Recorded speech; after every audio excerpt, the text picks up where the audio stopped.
Testing.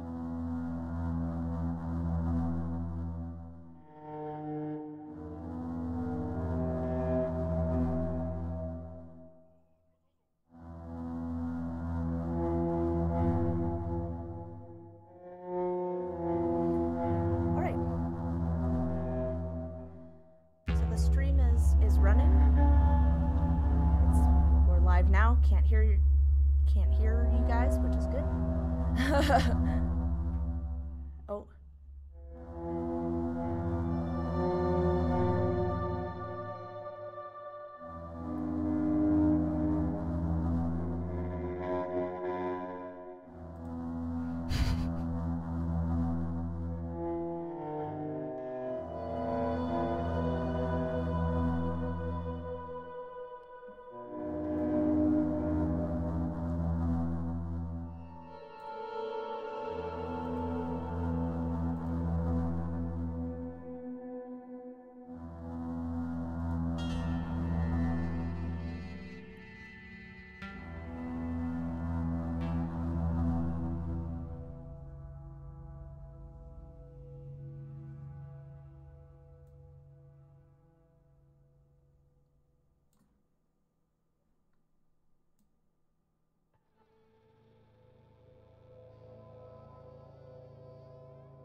Hello, everyone. Welcome to Crifoth, The Hunted. This is our fourth session. Hello, everyone. When Those Welcome Red Rises. Crifoth, our characters and our players. You can see on this lovely thingamajig that's been set up by our esteemed individual, Megan Hambrock, in one of these corners. I don't know how to point to you. No, this one? No, this one. There we go. This one right here. She's right here. She's awesome. She did all of this. Give her a round of applause. Anyways, this is Crifoth. This is a world of darkness, of dread, of sand, of death, of demons and devils. Most importantly, this is a world of 4 survivors. Well, there's other survivors than them, but this is the 4 survivors we're going to care about for this story. We have Tally, the Ash Elf. We have Xandar, the human, Rankshank, the Suri, and V, the Tiefling. They are in a hollow in a canyon wall, taking respite from the dark and blasting elements of Crifoth. A hollow that is well known by Xandar near his grove.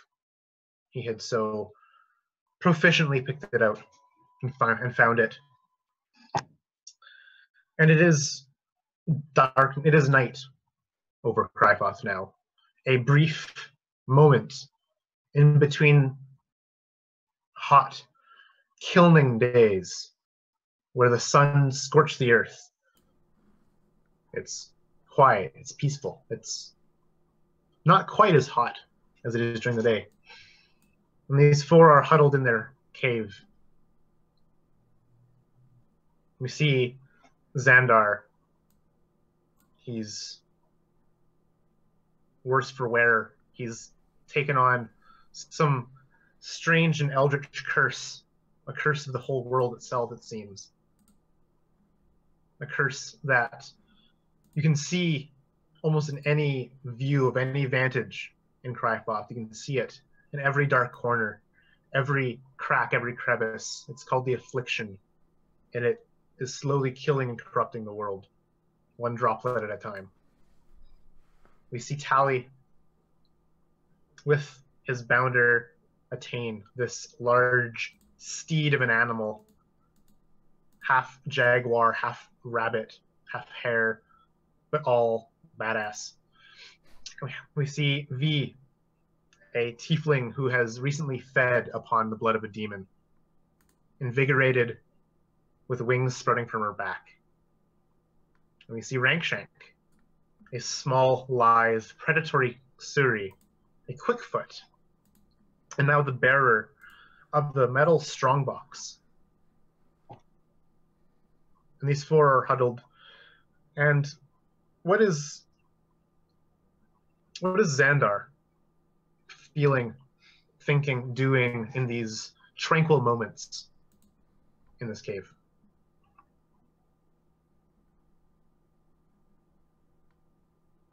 Xandar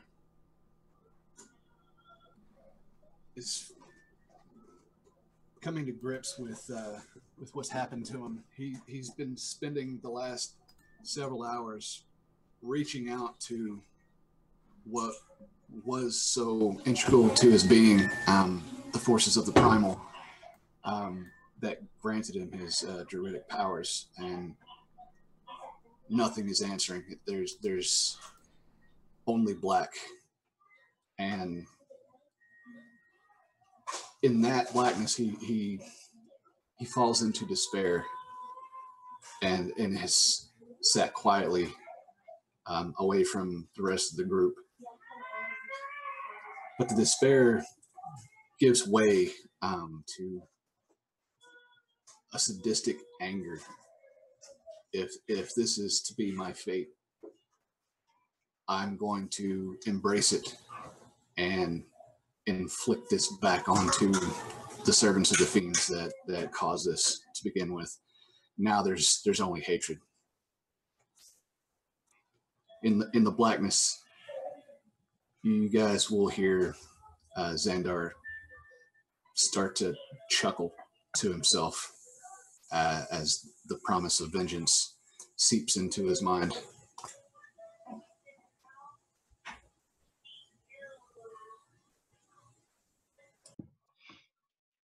And what of Rankshank, who finds himself restless, his mind not even his own, as whispers, images and thoughts echo in his brain chamber, images that are not his own, alien thoughts, whispers from the strongbox itself, a low boom boom, boom boom, boom boom, boom boom, a heartbeat perhaps, that just shakes the back of his head, a sound that no one else hears. Rankshank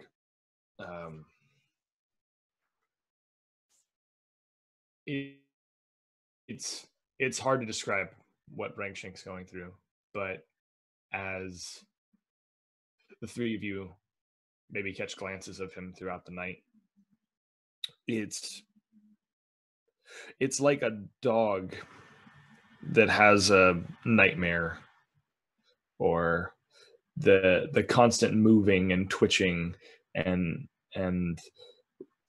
kind of scuttling around in like his nest or his bed chamber, trying to get comfortable, but never seemingly able to achieve that. You hear the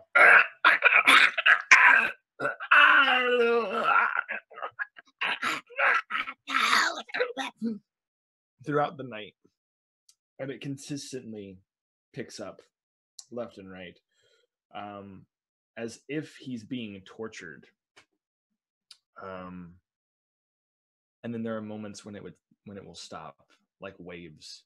It will dissipate and then come back again full force. When he does stir and begins to move,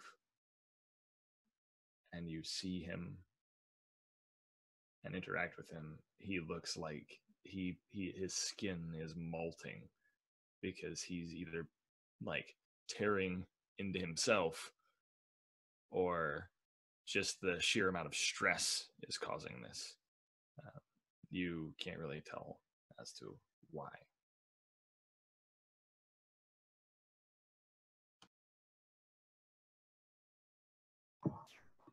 How about Tally? After it's hardly even days since that fateful day at the outpost in the torture of the legionaries. What about Tally? Tally is kind of nestled in with Attain as he usually is, and kind of through their connection, he tends to sleep easy in the roughest situations. Knows he needs his energy, and he's able to shut himself down. But as he rests there, he hears this sound over and over again, this kind of whimpering and scratching. And he does kind of open one eye and look over at the lizard creature curled around that blasted box, and can't help but get a bad feeling as it's sort of clutched so fiercely. But he tries to close his eye and go back to sleep, but all he thinks about is who will be coming behind them for whatever this is.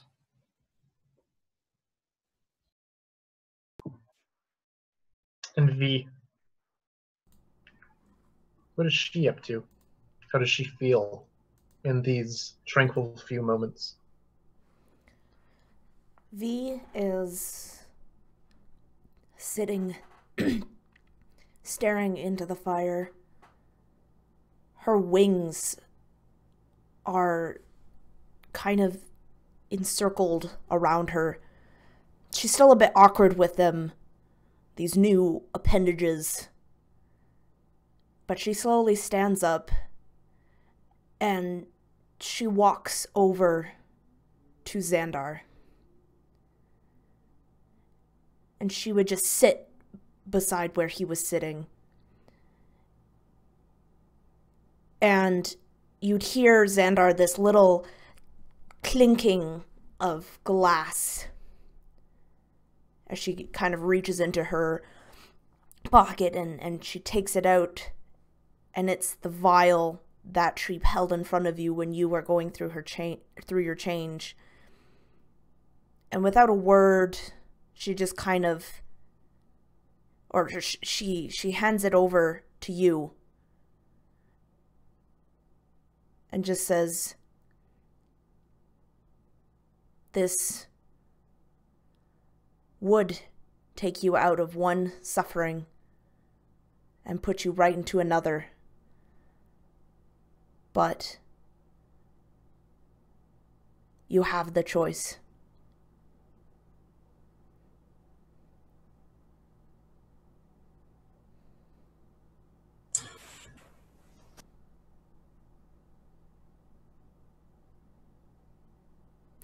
Oh, you're muted.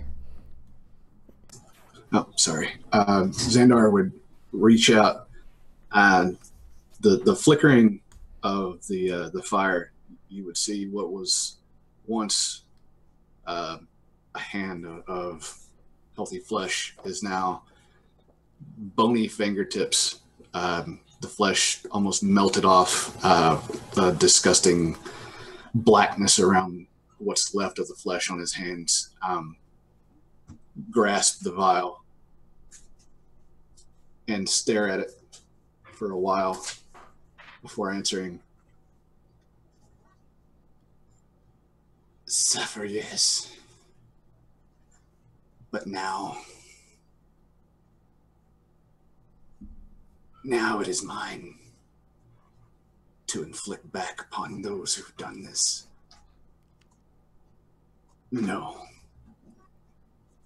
The choice is made. Anyhow, I would hand the vial back to V. V would just kind of take Xander's hand and just close it back around the vial. And she says, just in case. Just keep it. Just in case.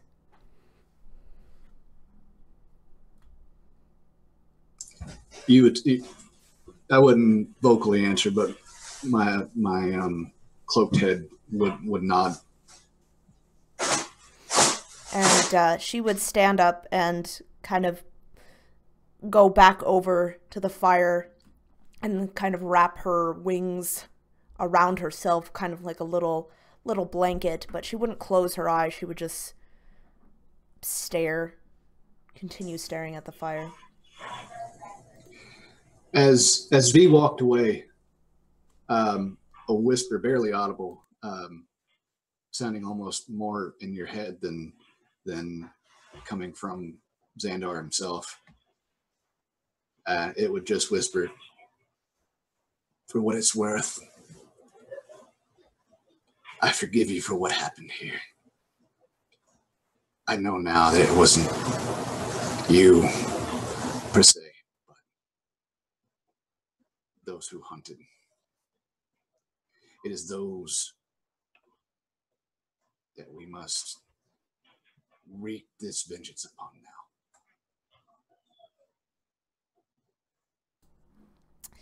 And you see her tail would kind of, she wouldn't say anything either, and she wouldn't even look back at you, but you would see her tail kind of flit back and forth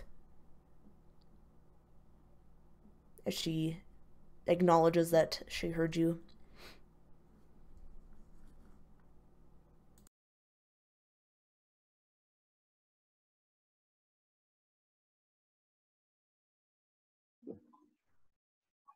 And so this night stays quiet. Some perhaps can drift to sleep and others stay awake. But all four of you are going to gain the benefit of a quick rest from this. I put it in the chat of what a quick rest gives you. A quick rest is unique to Crifoth in our playtest rules. It is kind of a one step lower than a short rest in terms of benefit, taking about an hour to gain the benefit of. And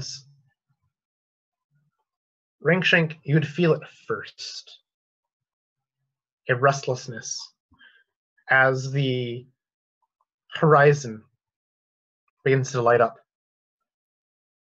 as the small shimmer of red light, the red sun of Crifoth, peeks over the horizon and starts to illuminate the blasted hellscape in a red dawn.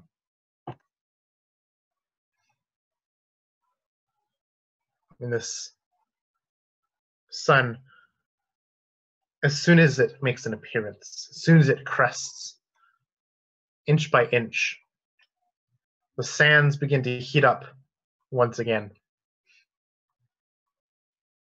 The temperature escalating to regular Crifoth levels.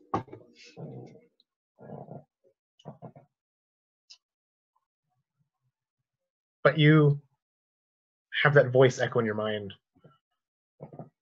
Rangshank. You'll know when the red rises. The promise made to you by that being in the glade the previous day.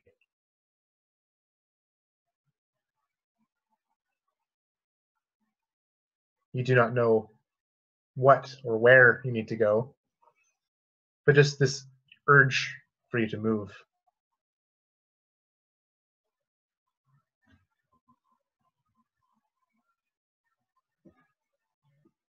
And the other three of you as well would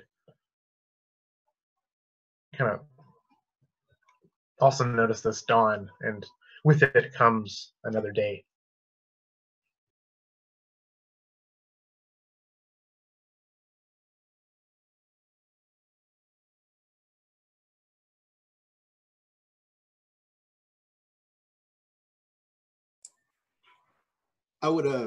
I'd emerge from the cave, getting my bearings on the direction that I remember, and I would call to the others.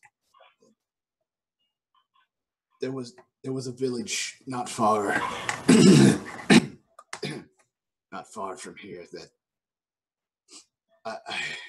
I once helped quite a bit with water. I don't know the fate now, but it seems as good a direction as any to head.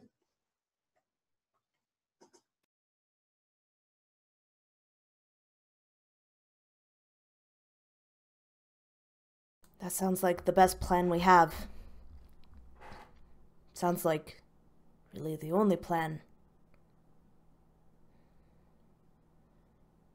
But a good one nonetheless.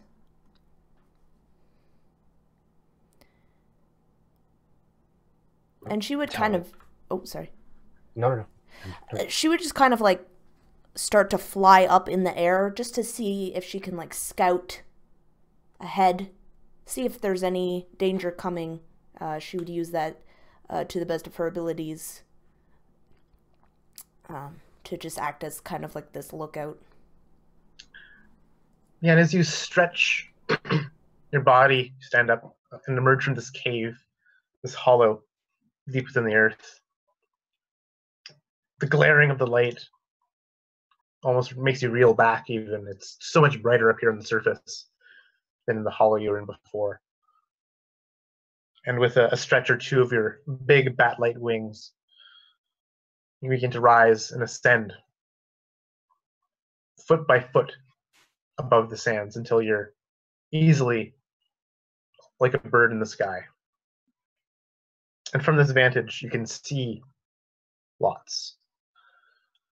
But only need you to make a perception roll to see what or who you see.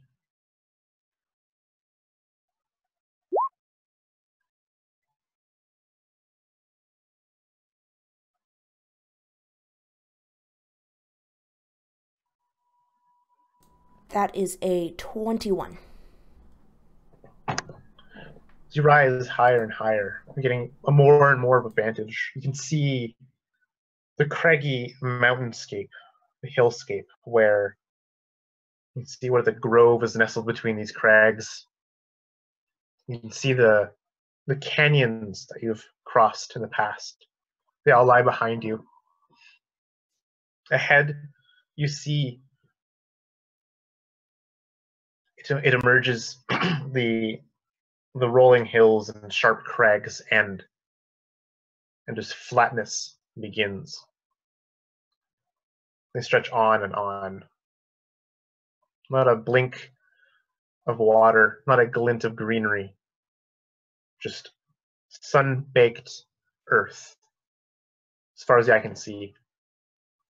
But this rocky, roiling earth continues. The canyons continue onwards, still further yet than you've gone. And as you trace your eyes along them, following their winding labyrinthian paths, you can see very far off, perhaps over a day's worth of travel, is something unusual built or made or formed in one of the canyons themselves, where it ends and then continues again. It's just a blemish on itself. And around this blemish, there's a stark red color. The red of blood, the red of the sun. Is it maybe perhaps just a reflection of the sun on some glass-like structure? You can't tell from it, it's too far off, but it's there. It's eye-catching. And how far away is it? You said a day? Yeah, about a day's travel. If you were to, I mean, as the crow flies, you could probably do it in, a few hours. But by taking the canyons, it'd probably take about a day because of how winding they are. Right. And she would land briefly and just kind of, she's very, very unsteady on her wings, so she just kind of, it's more of a controlled crash fall than more of a landing. And she just kind of steps a bit, but she looks to the rest of you. Well, there's sand out there. It's probably not a surprise, but there's something else. Something man-made, maybe? Glass?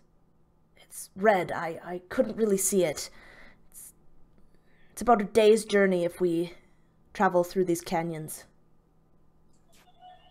Would this be on the direction that I would be leading them towards this village? Or would it be out of the way? You remember this village, and a village is a optimistic word to use for what this dwelling is. A survivor camp. Its name, you remember, is Red Run. Why it's named that escapes you for the time being. But you remember the name Red Run. And that is, yes, the direction. You would follow these canyons until your feet bled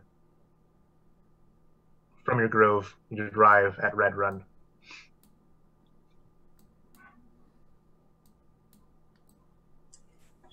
I would look to V, then the others. It's where we're heading anyway. We might as well be prepared for what we might find. Now would be much faster if we went through just straight through the sands. But safer from the elements if we went through the canyons. But possibly more unsafe from whatever lurks in the canyons.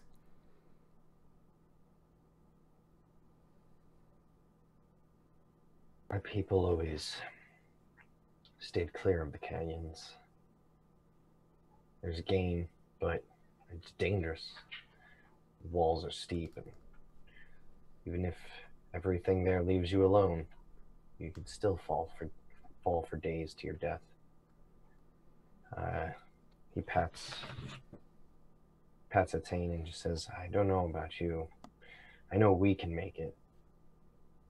across the sands. There is also the kilning, which will... And she looks up. How far away would the suns meet? And so... Or how long?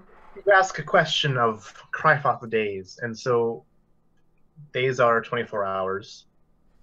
Nighttime only is 4 hours in Crifoth. Sometimes it's 6. It's erratic, between 4 and 6 hours of nightfall. And for the other 18 to 20 hours, it's just scorching broad daylight.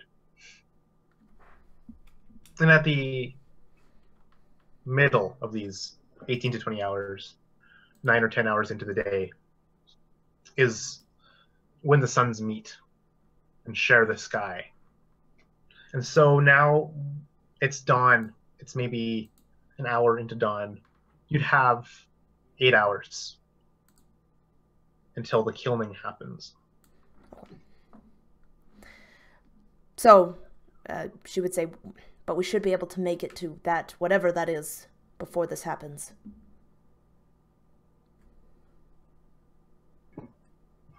Then we should not stand debating and get moving.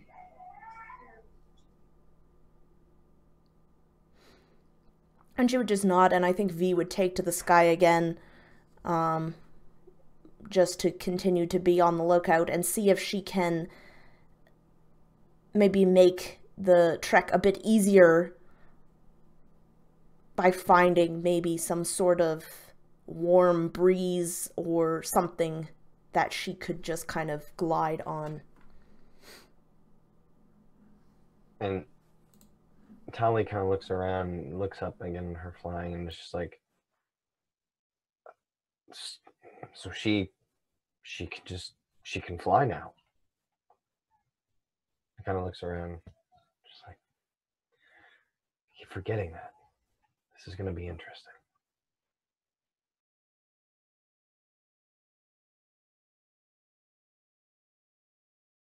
I get that between all the talking that's been going on between everyone else.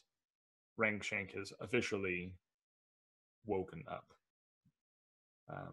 from his non-slumber, and he just looks haggard, hand, claw still clutching onto this metal strongbox with a feeble hand, and his tail having barely any energy to like move forward. But he gets out on the precipice of this cave and he sees the sun etching along the horizon line, and that warmth that hits his face, it feels amazing. It's like that first kiss in the morning. That's what he's feeling right now. And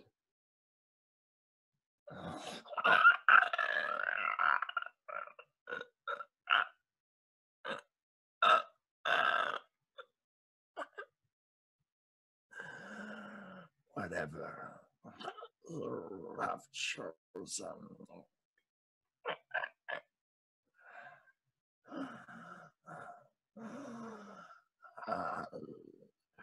will follow. He takes the box, and I imagine he just shoves it into a satchel, a pack, so he doesn't have to physically carry it in his hands. But that egg, as he shoves it into that satchel, is like a rock, a stone, weighing him down. And he begins to skitter out into the open sun, like laying himself on a rock out front until we make a decision to move forward.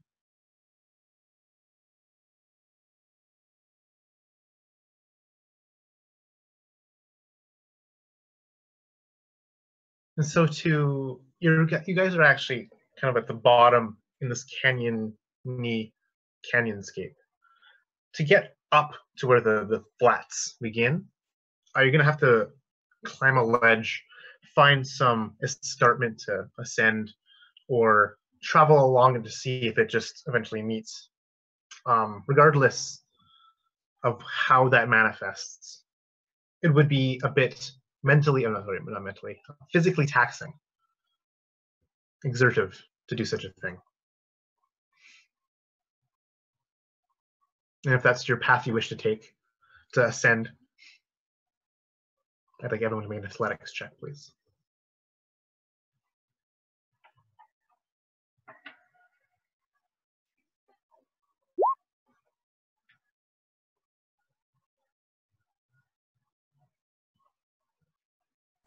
It'll be a 14 for me.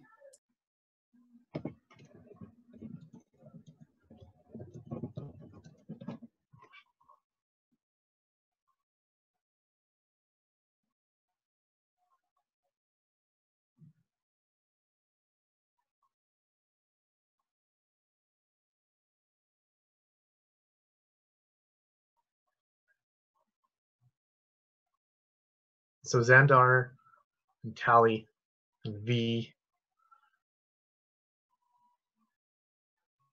I don't know what Chad. Oh, Chad's the other two. So all four of you. Who am I missing? Am I missing someone? Oh no, you said it out loud. That's why. Okay, yeah, all four of you are able to. You find footholds, handholds, and you're able to make it up a canyon wall. It's not even a steep of an ascension. You guys make it up and take 0 exhaustion from doing so. And you emerge, and you just see this abyss, this horizontal abyss, just stretching into nothingness in front of you. A desolate wasteland. Not a blit or blop or even a shape is on the horizon. It's just this thin line where above is the sky and below is parched sand. And that is what you can see beyond almost an entirety of your panorama. And behind you is just more craggy, the rocky, rolling scape that was before that you came from. And V is high above the three of you, circling perhaps, catching a stale wind, hot wind, as the sun is churning the air with newfound heat. Air is rising and causing these updrafts, and V's able to be like a little bird in the sky. Does she lead?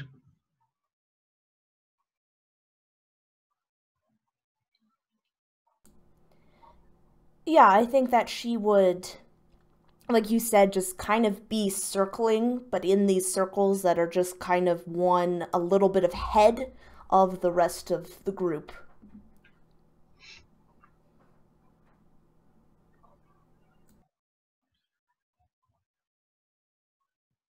And so the four of you trudge and journey your way across. You can feel each footstep at first is fine, you're renewed from the night's rest. But each one starts to become more taxing than the next. The sun just continues to beat down. It continues to rise higher and higher to the sky until it's overhead, shining its red fire down. You feel your backs burning. Feel a sweat on your brow. If you have any water to spare, stinging your eyes, blistering, boiling, even evaporating almost instantaneously off your skin. It's dry. And in this journey towards Xandar's village that he knows of Red Run, you come to the epiphany that that cask of water you had secured rests not with you, but back in that cave dwelling and the night before. Perhaps as one of you reaches your water skin to take a drink and realizes you're drinking the last drop of yours.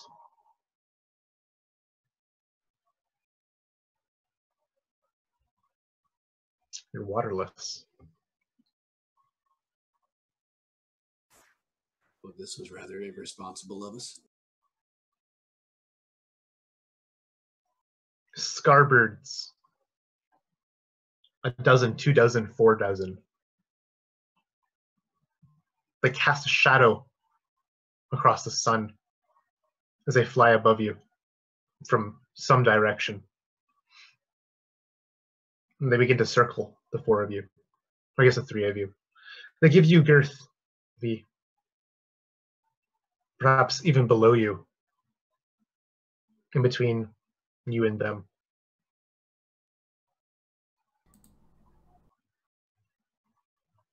V is going to see if she can catch one without wasting too much resources or getting too far behind. Yeah, dexterity check. If you have acrobatics proficiency, go for it. Okay.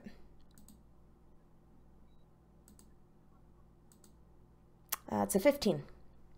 Acrobatics.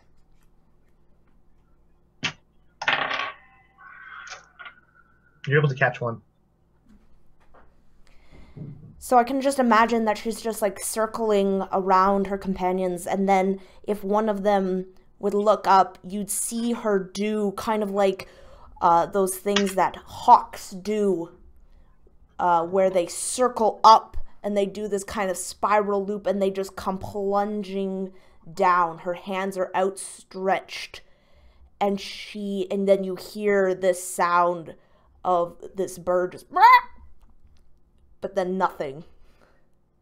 The scarbird scratches and pecks furiously at your hands, your wrists, your arms, your fingers. And she would. You take 2 points of damage from this before you're able to extinguish the life of this bird. Yeah, she would. Yeah, she would break its neck. Yeah. In its death throes, a few scratches are on your arm. And she'd throw it down so that it was just in front of them, so one of them could maybe pick it up.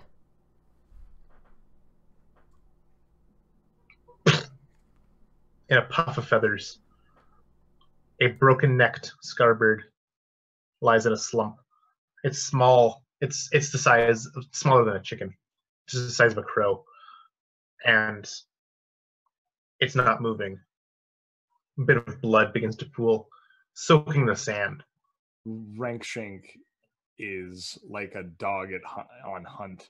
That bird falls from the sky, and it's like. And Endatane is right there with you, Rankshank.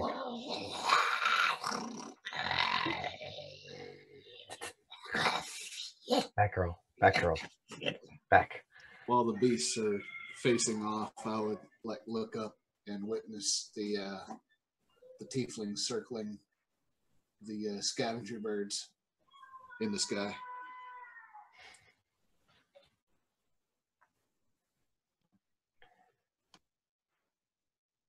But despite your intrusion upon these scarbirds, the rest of this flock, it's very numerous. They would scatter as you plunge, but then would continue to reform and circle once again over the 3 companions, kind of almost trapping you in a tornado, a whirlwind of just these black feathers flying around.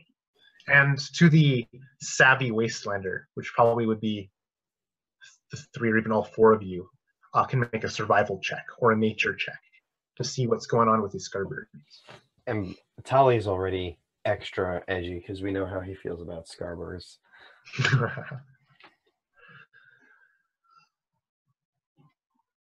That's a 13 for Sandor.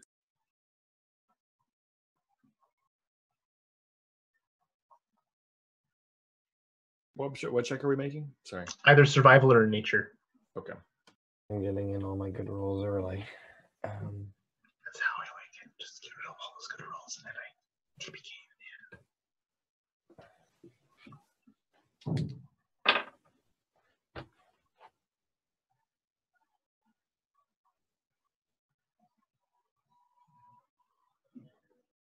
And so this is fairly common knowledge to all four of you. Scarbirds follow the dead or the soon-to-be dead. And so that can mean many things. But the four of you seem to be their quarry.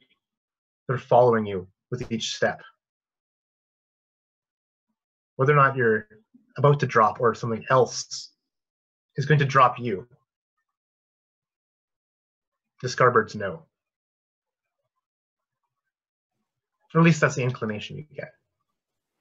Maybe Tally has a different reason why the Scarbirds are following them. Tally hisses at them whenever they get too close, and he looks back to V, who was with him on his previous warning. Kind of makes one of these like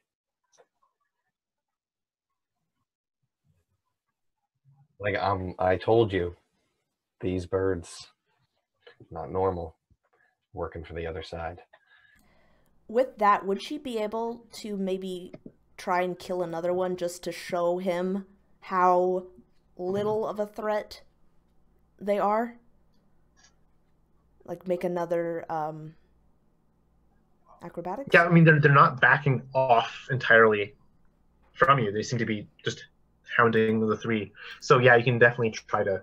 It's gonna be difficult to do because they are just this vortex. But yeah, you can go ahead and do the same kind of roll. Yeah, so I got a 20. And another Scarbird ends up in your grasp. This one inflicting 3 points of damage to you in its death throes. So I can just imagine that when Tally like kind of looks up at V and just kind of makes the eyes, as soon as he looks up, you'd see like this falling black mass just like right beside you. And you can hear the sound of V just kind of, just a bit of a snort come from her as she kind of flies back up.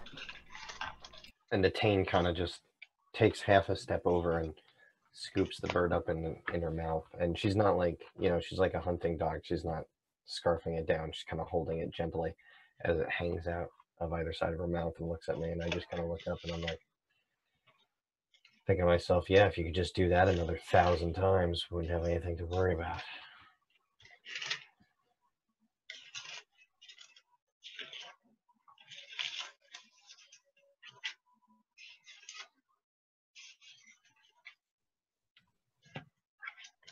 But he ends up just hopping back on Atane's back and kind of looks around and says, I think we should keep moving before we prove these birds right.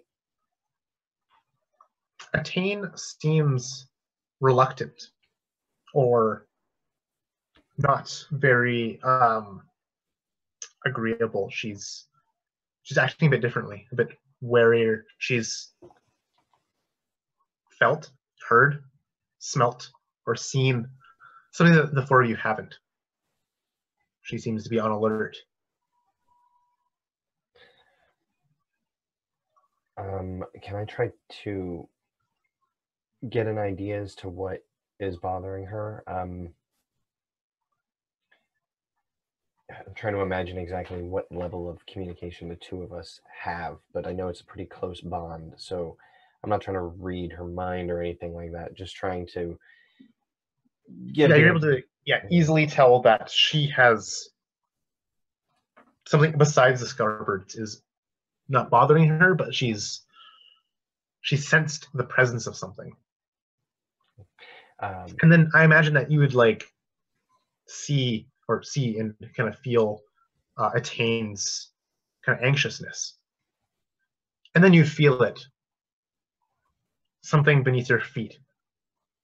Ever so shifting. Slightly, but your feet just give a little bit of lurch. And and then the two of you, Xandar and Rankshank, you'd feel it as well, the earth beneath your feet shifting. It's just a slight amount. I'm definitely going to hop on Atane's back at this point. I'd been down just to take a breather, but I'm coming back up and I'm going to look around and say, something's not right. I don't see anything, but something's not right. Did you feel that? Xander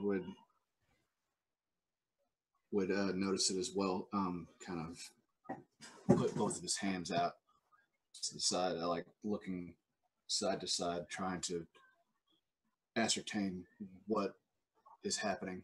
But I'm on full alert now. Could I make an active perception check to? Yeah.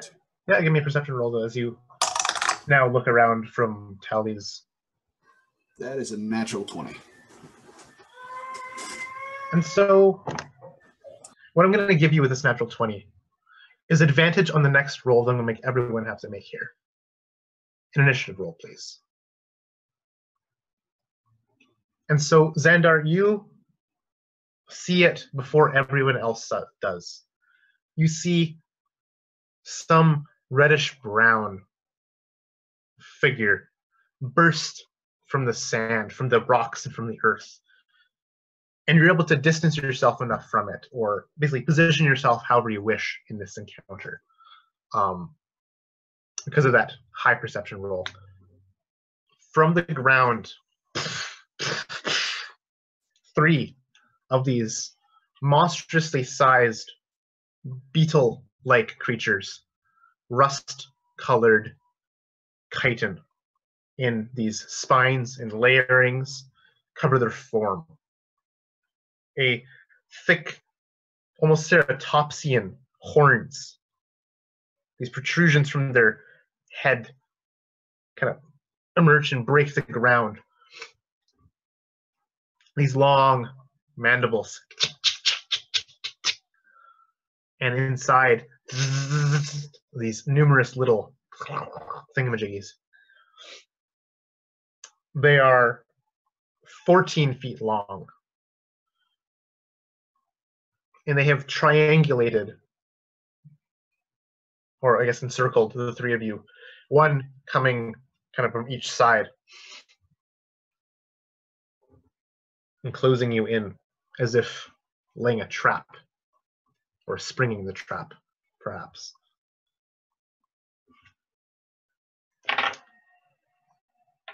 And so, Xandar, you noticed it just as they were beginning to emerge from the ground. You have the ample reaction time. You get to go first.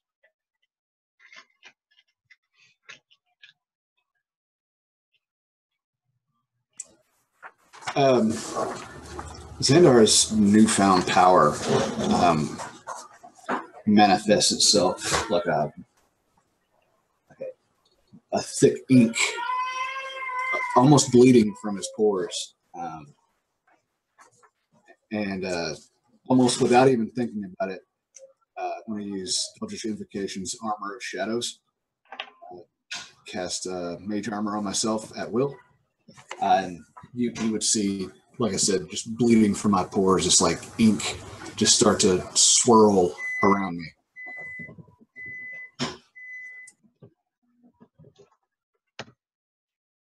Awesome. So you have a higher AC now. Yeah, so they form this hard, maybe not even hard, maybe more like an active protection around you. Maybe deflecting blows or just some way protecting your vitals. It's the ink keeps you alive, but also kills you. Is that your action for the turn? I believe that's the only action I can take, right? All right, cool. Yeah, so I would give you the luxury of, despite these beetles trying to encapsulate or encircle the 3 of you on the ground, you would have enough of a time to not be encircled by them if you wish to be. You could have dodged out of the way of their trap. Yeah, I definitely want to avoid any kind of a pincer attack that they might be trying to set up. So if I could use my movement to avoid being within that, yeah, I absolutely. Awesome. Yeah, so we can imagine the battlefield kind of being a circle where 3 points on that circle are these beetles. They're massive. They're about large-sized creatures. They're kind of this circle space of like a 30-foot diameter, right? Kind of this little arena, and they're kind of enclosing in. And Xandar saw them ahead of time. Is actually outside of that circle now. V is flying above, and Rankshank and Tally and the team are stuck in the middle of those three. And so there is kind of a way that you can slip past. So for the two of you, Tally and Rankshank, you can probably maybe slip past between one of these two beetles, but it'll be difficult, or you'd have good timing to do so. And with that, it would be V's turn. You're flying flying above them. You're almost trapped in a hurricane or a cyclone of these black feathers. They're beginning to get more restless, their velocity increasing, and almost even obscuring and blocking your path in that way. They're not encircling you entirely, just like left to right, not up and down.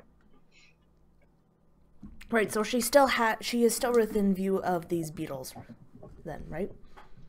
Yeah, you can see them below. Yeah. She would immediately take out her knife and slice her hand open, and she would fly until she was just above these beetles, and she would squeeze her hand so that these two droplets form. But as they go down, they get larger and they grow in size, and they almost take on this fiery essence to them. As in they kind of flicker and they drop with this huge splash onto the backs of these beetles. And that is Firebolt. So you hit one of them? I'm going to spend 2 sorcery points. Ooh, to twin it. To twin it. Nice. All right, yes. Make an attack roll, please. Oh, yeah, it's 2 attack rolls, 1 for each bolt.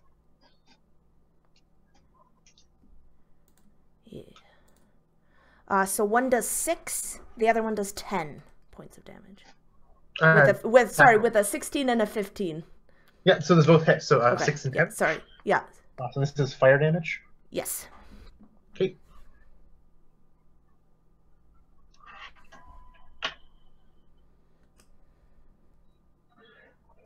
And so these pelts of burning blood, they would cling to the carapace of these large beetles, and they don't even notice. You can see that your burns. They can kind of see the burn marks after the fire fades, but this barely even deters them.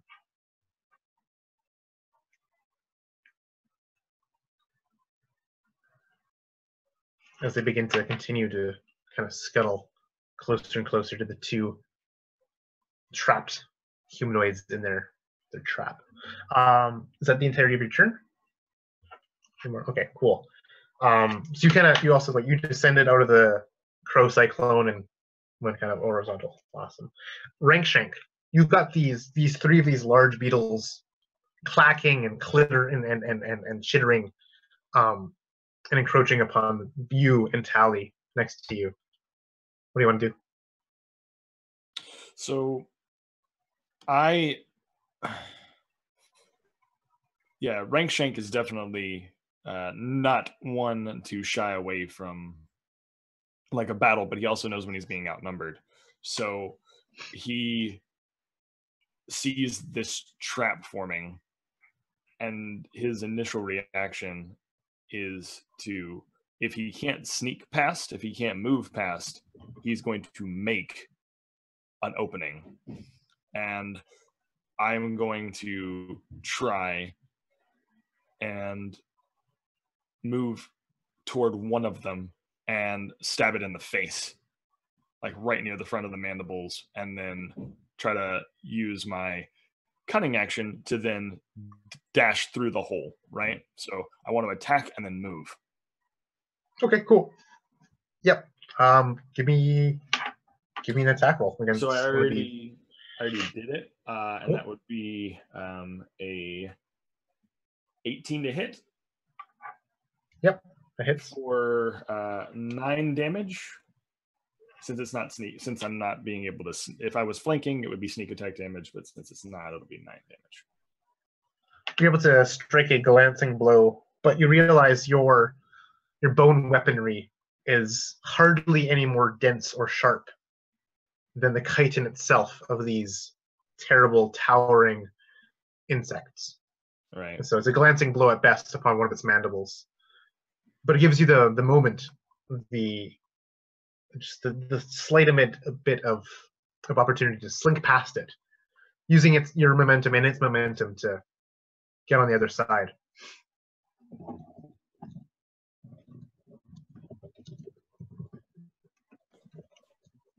Right, so I move. I stab,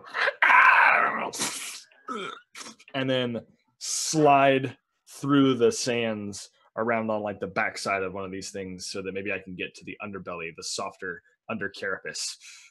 That's the goal if I'm going to take these things out. Awesome. Tally, what do you want to do? You're likewise trapped in.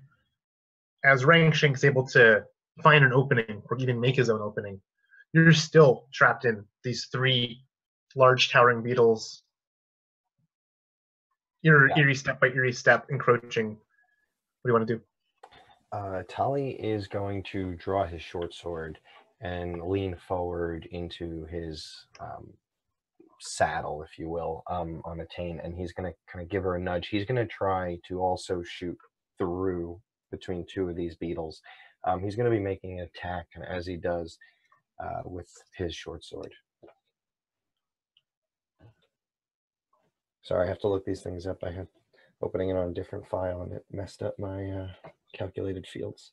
1d6. Okay. And I have basically mounted combatant.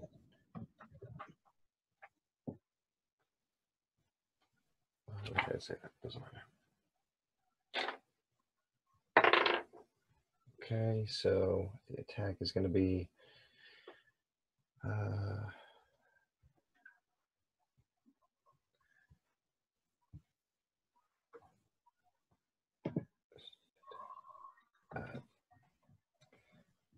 D20 plus 6. His proficiency is going to be 16. 16 hits. And that's going to do...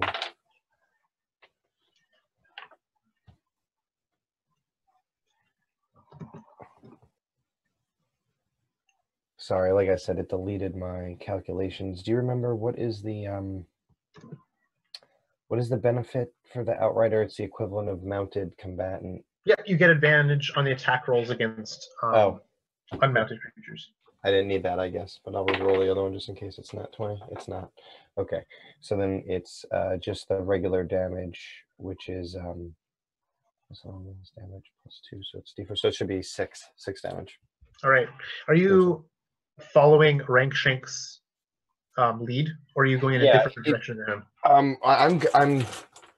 I'm looking for the best opening. I figure if that's the place he chose, and I'm doing this action at the same time, it's probably also the best spot for me as well. Yeah. So I imagine actually the 2 of you in tandem, one strike and then the next one would give you both the opportunity to get outside the circle of clacking mandibles. That was 6 damage, you said? 6 yeah, and so you find your short sword just bouncing off of the hard chitin that is the natural armor of these beetles. And this dune beetle that you 2 have struck turns around at the 2 of you, begins to pursue you now. And these 6 segmented legs, almost graceful on the cracked earth, are able to catch up to at least Rankshank. I'm not sure how far Bounder can go. Bounder has a speed of 60 feet. Okay, Cool. Oh yeah, so outside of the range of, you're able to get farther out within rank shank. Oh, that doesn't matter. So the the dune beetle, it, as the two of you kind of leave its mandibles and forelimbs, it's trying to strike out, but you're too far away. It begins to rear back, its full torso kind of rising higher and higher into the sky. It's only perched on, 4 of its legs rather than 6. It's kind of curling up. It's towering and towering higher. And then from it, as it slams back to the ground, it lobs this spray of spittle at the two of you. I need you both to make a dexterity saving throw, please.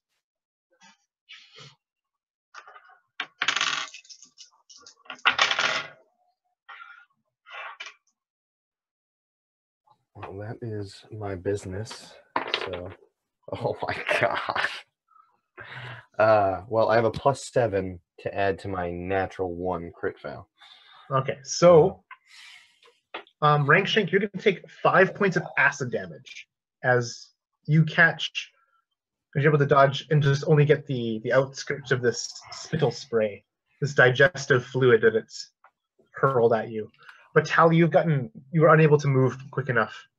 Perhaps Attain was a bit confused in your quick sudden movement. You can take 11 acid damage from this. That's all grit, right? Yeah.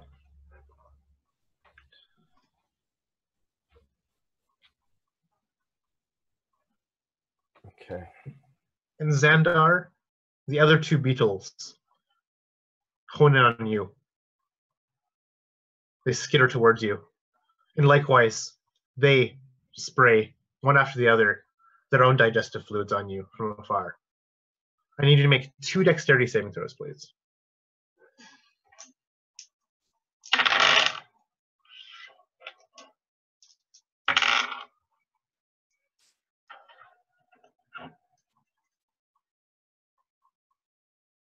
All right, one is going to be a 16, and the other one is going to be a 10. Okay, so between the 2, you're going to take 14 points of acid damage. Yeah. And with the rest of their movement, they would catch up to you. They begin to skirt around you, flanking you as if they were coordinated pack beasts. They give each other looks, and they twiddle their antennae in interesting and convoluted ways, perhaps communicating or just smelling you. And Xandar, what do you do now with these 2 towering beetles literally within 5 feet of you?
Jason, if you've been talking this whole time, I am deeply apologetic. You've been muted. Oh, I apologize for that. My deepest apologies. No. Yeah, sorry. The roll was a natural 20. And I was trying to ask, I got distracted. Remind me again how Crifoth handles crit rolls. So what are you trying to do? Is the bigger question. What are you critting on? Which bolt? So yeah, so this is a spell attack. So when you critical on any attack roll, the damage, instead of being dealt to grit points, it's dealt to blood points. You roll the damage as normal, but it's like really lethal in that regard. Oh, okay, excellent. So roll a d12 for that. That's only enough. And like a regular attack, I would, of course, wouldn't use strength, but I would use charisma as a warlock. Spells don't get their ability score added to them. Okay, cool. So that's just a 4.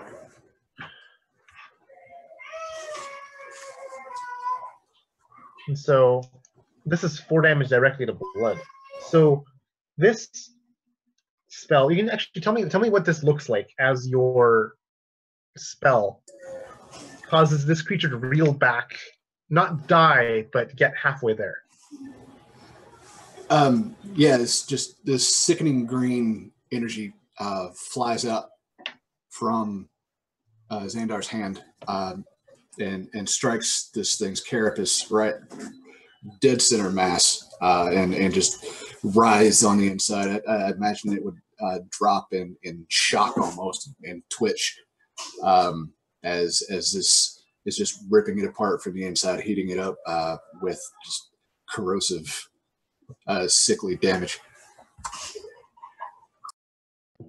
And this beetle just screeches back and just whatever a beetle would make as it just these hundreds of tiny little mandibles within its maw clatter and chatter and screech as these big ones, and it reels back and coils back. You can see almost this gaping hole where your spell entered its carapace. It's bleeding black blood of the bluish black blood that beetles bleed. That's a tough sentence to say. This is this gaping wound, and it drips, drip onto the sand below.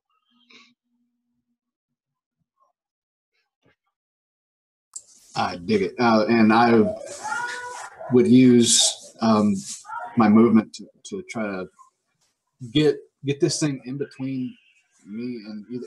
Who's closer to me right now, Rankshank or Tally? I imagine Rankshank would be a bit closer, but they're both very far off. Okay. I think the closest person to you probably be V, actually up ahead, like literally above you. But they kind of split off in a opposite direction that you did. Okay. Yeah, I just want to put a little bit of distance with my movement away from this second beetle, and maybe shout up to V to gather her attention on what's happening. And so by distancing yourself, the movement action, you'll provoke 1 attack of opportunity from the unharmed beetle. If you're willing to risk that, you can make some distance if you wish. Yeah, I'll take that opportunity attack. All right. It's as you do not disengage, you just turn heel and flee. It tries to lunge and clatter down, slamming into you with its massive mandibles. It's going to get a 22 to hit. Yeah, that absolutely grabs me. And it's going to do 11 points of slashing damage to you and 3 points of acid damage to you. And you are now grappled in its mandibles. As it pinches down, I imagine, on your leg. It has pinned you. You can't move that leg. You cannot take another step further away from it. You're stuck in place. I would just roar in pain as my leg is pinched down. My rotting flesh it just gives easily, just like a seasoned corpse that an alligator has under a log in a swamp. This thing's got me pretty good right now. V, what do you do? V is going to let loose 2 other two more drops of blood from her hand. She's been kind of cupping it, but she opens it up again. And that is a 17 and a 12 to hit. The 12 would miss. Which of these beetles are you trying to strike with your two, or is it one or two droplets? It's 2 droplets. Cool. Which ones are you trying to strike? The ones, there's 3 left, right? Or... Yeah, there's two on Xandar, and there's one on Tally and Rankshank. I think I would aim for the ones at Xandar, those 2. Awesome, yeah. So... And the one that hits does 10. Okay. And that is the one with the gaping carapace wound, and it takes another bolt of fire, and it is injured, reeling. It screeches, it howls. It is at least not pursuing Xandar now for the time being, but it soon will regain its senses. What kind of movement are you going to do? I'm just keeping on them. I'm just kind of staying within fire, or within range. Just kind of. Yeah. So you keep on helping out Xandar, covering him as these 2 massive Goliath beetles are chasing him across this cracked earth. You can see the scarbirds above. They split off now into 2 groups. One circles Rankshank and Tally. The other group circles Xandar. Rankshank, you've got one of these dune beetles within 10-15 feet of you, as it had tried to chase you as you fled. What do you do?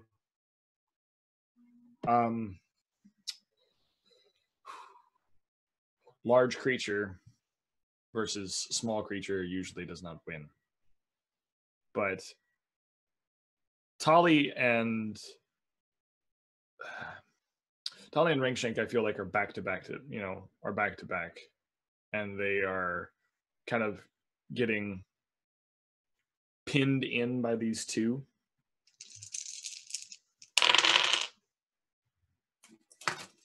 And he is going to try and aim for the carapace. I want to try to get to the soft underbelly of this thing, right? So if they rise up again, he's analyzing and taking note of like how they move, where the legs are, all these kinds of things.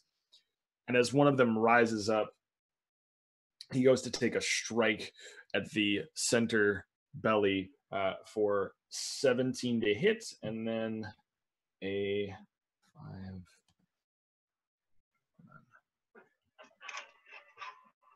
And then that'll be 10 damage if he is not able to get sneak attack damage. And no, you do not have an ally within 5 feet of the dude. But you're able to get the underbelly as it's trying to come down from that hurling spit attack. You're able to plunge your blade into a softer spot okay, than you normally would. And then it lands, sending a cloud of dust all around you. Any other actions? So he stabs, and the next thing he does is it's always like stab and move, and he'll just take his a move to the side. He'll just like move to the side, keep trying to keep himself and Tali in close proximity, but also kind of keeping these things at bay. He's going to look around for anything in the environment that he might be able to use as cover, or as even like a weapon. If there's like loose rocks or things like that like they can start using the environment to their advantage, kind of thing. The environment itself is sparse and flat. Give me a perception roll, though. Okay. As you quickly kind of look and scan your environs.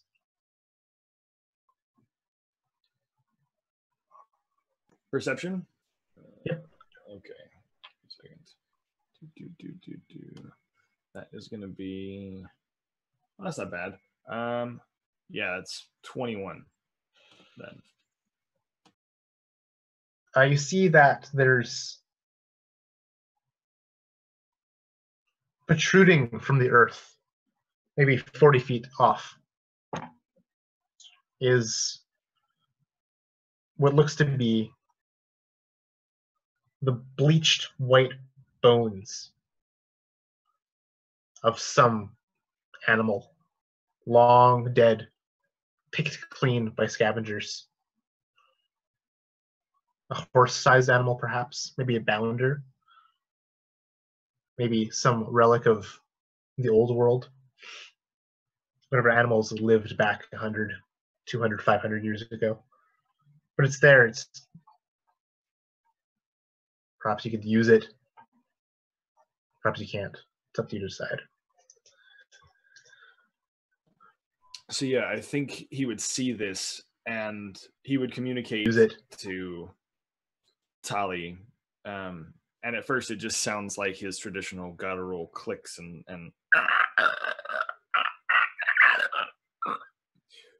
and he like scrapes the ground and points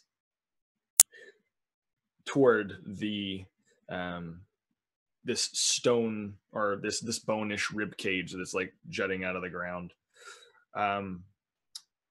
And he doesn't want to leave Xander though, but they need to get to a defensible point before they can go back to him. So he starts to skitter in the direction of the this bone rib cage. And you're able to get to it, and it's structured enough to provide you with cover if you need to, giving you an effective +2 to your AC. Well, within its bony ribcage shell. Tally, what do you do? So, before Ringshanks was able to display that, Tali had just gotten blasted by the acid, and so he kind of tucks a bit and rolls off of the saddle, kind of holding on to the pommel to hold himself up. And with his hand, he reaches back and he takes like the piece of he has like a piece of animal skin that kind of like hangs over his like upper back, which is mostly where he got hit. And he grabs it and he rips it off and he throws it down. And he reaches back and pulls 2 arrows. And that's when he notices Rangshank doing his clawing at the ground. He sees the area he's talking about. And he takes one of his arrows. And I'm sorry, Kay, can you just give me the layout one more time? I think there's one holding Xander and 1 and 2 closer. Yeah, so the group is effectively split in two. Right. On one kind of spot, there's 2 of these beetles. One has pinned Xandar with its mandibles. The other one is really injured. It's got this gaping carapace wound. It's been pelted a few times by V's fire magic. V is flying above, providing aerial support to Xandar. And on the other side, maybe even like 80 feet away now, are you. Rangshane's kind of skirted off to duck in some ribcage, and there's 1 beetle on you. Right. So having rolled off and pulling those 2 arrows and looking at the one now on us and closest to us that was just attacked by Rangshanks, he's going to kind of narrow, his eyes will get narrow and he'll focus on this beetle and he just looks at him and says, "You'll be prey today." And this is just him initiating his hunter's mark as he really focuses on this creature. And almost too quick to see, he threads the first arrow, pulls it back all the way, and launches it at that beetle. And that's going to be... Wow, nice. Okay. 17 plus 5 for dex, plus proficiency. That's going to be 25. Yeah, 25 to hit. Yep, that hits. So Hunter's Mark gives me an extra d6. And I have archery style, so that adds a flat +2. Well, my d6 rolls are terrible. So that's 3 plus 2 plus 5. So that's going to be 10 damage. Awesome. Yeah. So the arrow. Oh, sorry. Go ahead. The arrow strikes true, but not damagingly. It's enough to concuss the creature, but not pierce its flesh. And Grimace, my arrows aren't working in terms of like taking them down, but he looks over again, some 80 feet away, at Xander pinned down, and recalling in his head what Rangshanks was indicating to him, he just pulls his last, he has the other arrow, he threads it, and he turns away from the one that he had just shot at, over towards Xander for this longer shot. Not even a tough shot with his longbow, though. And he's going to loose the second shot over there to try to help in Xander's situation. Hopefully help him get away. So that's going to be a +5, 6, 8. That's going to be 16 to hit. Yep, that'll hit. And this one does not have Hunter's Mark. So that's going to be 9. Oh, no, I'm sorry. Flat +2, though, I still get. So 11. An arrow comes clattering near you, Xandar. It skitters off, it kind of bounces off the carapace of the beetle, pinning you, startling it and giving it a brief pause, distracting it for a moment. But it's got you in its grip, Xandar. It grabs you with its spiked forelimbs, trying to pull you in, maintaining its grapple, and get another bite in on you. And just after I fired that last shot, the last thing I'm just going to do is I'm not even going to mount Attain again, but I am moving towards where Rangshank went. I'm kind of holding onto her pommel, so she kind of goes and pulls me along a little faster than I would usually run, but I kind of just bound to keep up. Yep, sorry for...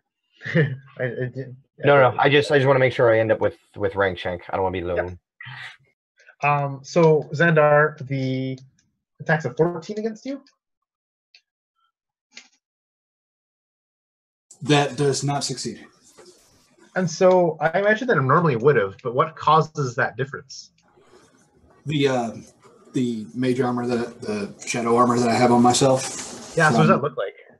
Like I had said at the beginning of combat, it was like my body just started like bleeding this like inky shadow that just almost wraps around me like a secondary cloak. And so it tried to grab you and get another bite in on you, but the ink itself maybe forced its mandibles to stay open. It's like this struggle of force now between you, or at least your affliction, and the beetle. How high above these beetles are you flying in the sky, do you imagine? I was actually just thinking about that. Maybe 30 feet? Okay. Yeah. 25 to 30 feet. Yeah. The second beetle, Xandar, closes in on you now that you're pinned and cannot move, and also tries to bite you. That would also miss because of your armor of shadows, once again preventing your own demise. It only got a 13 to hit. The third the third dune beetle skittles towards you to Rangshank and Tally. It follows you to that small bastion of bone and rib in the sand. And it once again propels more digestive fluid across at the three of you. You attain Tally and Rankshank. All three of you can make dexterity saving throws, but you have advantage because of the cover of the ribcage. Such a funny thing to say. Cover of the ribcage.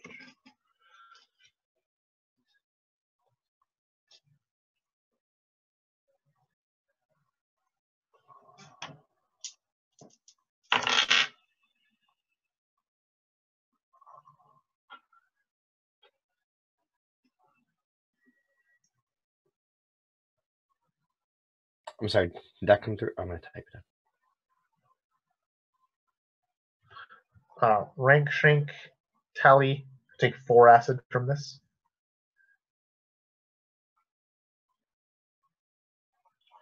Did Attain make a dex save?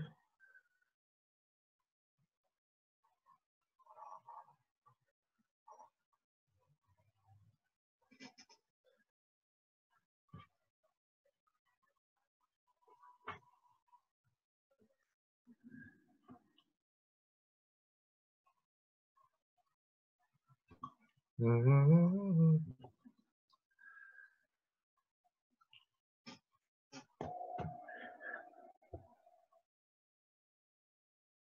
You're muted. She had advantage too, right? Yeah. Okay, so she has a 19. Yeah, so she only takes 4 acid. Xandar, what do you do now? You're barely hanging on here. What do you want to do?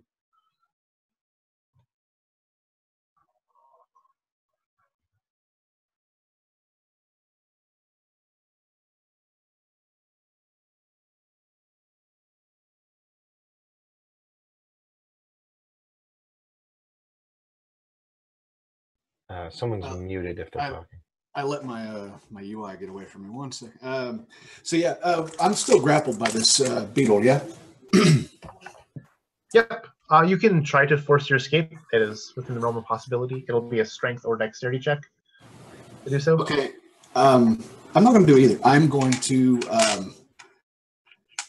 I'm still ringing pain, so I'm going to reach out and face this beetle that's holding on to me with its mandibles and cast normally what is a ray of sickness, but instead of like a green energy, it looks like I'm just vomiting forth this afflicted ink right at this thing's face. Awesome. So it's a kind of a saving throw? No, it's a ranged attack. Ranged spell attack. Yeah, let me just double check that. Yeah, it absolutely is. So it's you're making this at disadvantage because your target is within 5 feet of you. Okay, so 11 plus 4 is 15. Does that hit? 15 is going to be a hit. Yes. Tell me what happens. I actually want to cast this at a second level spell. Okay. So I'm going to roll 3d8, and that's going to cause 8 damage to this thing as it's just pelted in the face with this just god awful black nastiness that coats its the whole front of its body.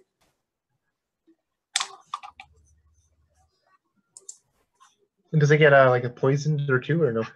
Yeah. All of that damage is poison damage, and it has to make a Constitution saving throw. If it fails, it's also poisoned.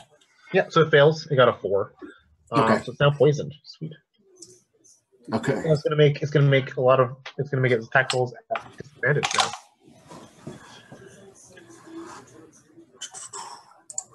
All right. So Xander, you can't move. So V, you're flying high above. What do you want to do? She's just going to continue to drop down these blood bombs on these 2 beetles. She got a 25 and a 22 to hit. Yep. With 5 and 1 damage. 5 and 1. All right. Yeah, again, it's hard to see any effect that these fire bombs are having. They're more distractions and deterrence than raw brute like carnage. Mm-hmm. But you seem to be making a bit of headway. You're tiring these creatures out. You're causing them to make mistakes and make faults in their stance and their poses. You can kind of knock them off balance and such like that with these bombs of flaming blood. Rankshank, this beetle's on the other side of this cover from you. You can actually see that the digestive fluid is already eating away at the bone rib cage that you're hiding behind, and it will negate this acid will negate the cover within less than a minute's time. Okay. What do you want to do? So if I can use that cover to attain a sneak attack on this thing, I want to like really cautiously hide behind these bones and like wriggle my way around these things so that I can get a really good vantage point on this creature, find its weak spot, and then just go for the jugular, if that's possible. I could imagine, because of your small size and your lithe form, that you could probably do this where a normal person couldn't. Right. Especially with both Tally and Attain with you. Mm-hmm. The attention of this beetle is probably split, so you can give this a shot here. And there's a stealth roll from you. Awesome. Oh, so you need a stealth roll from me real quick? Yeah. Okay. So let's you're taking the hide action as your cunning action, yeah. Yep. Oh, nat 20 on that. That's awesome. Perfect. I could have used that for the attack roll, but that was a nat 20 on myself. So you feel you're hidden. Yeah. Successfully hidden from this creature. Okay. You can use that to your advantage. All right. So striking from advantage gives you advantage on the roll, and thus sneak attack. Yeah. Okay. So advantage on the roll. Here we go. Oh, I love that one better. Okay. So 14 plus 7, 21 to hit. Ooh, that's a hit, sir. Yeah. And then cool. So 12 damage, because 12 damage altogether, as he just not today. And this bone, I imagine this creature is trying to crawl through these bone carapaces or spitting at these bones, trying to get to us. And as its jaws and mandibles sort of like peek through the bones, up underneath the sand comes this bone dagger straight up into the jaw, and like that black blood just begins to pour out from the neck wound as he's just like moving, as it's trying to like move around and freak out. And not only does all that occur, you also slay this beetle, ending its awesome predatory life. How do you kill this dune beetle? Yeah, so it's exactly the bone dagger goes straight into the neck. Black blood begins to rain down on Rankshank, and it's like he comes out of this. He comes out of the carapace, like out of the mouth, covered in black ichor, and just roars like he's a fucking hard scale, just like the happiest thing he's ever been.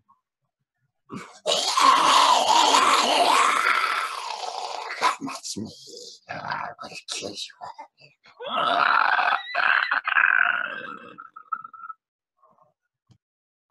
Tally, how do you react to this?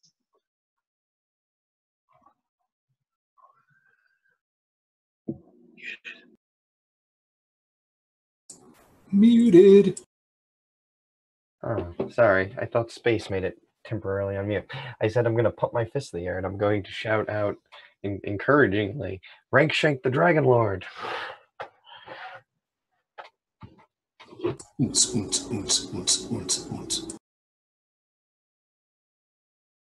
So this is your turn, Tally. What do you want to do? Oh, yes, it is my turn. Yeah. So then, okay.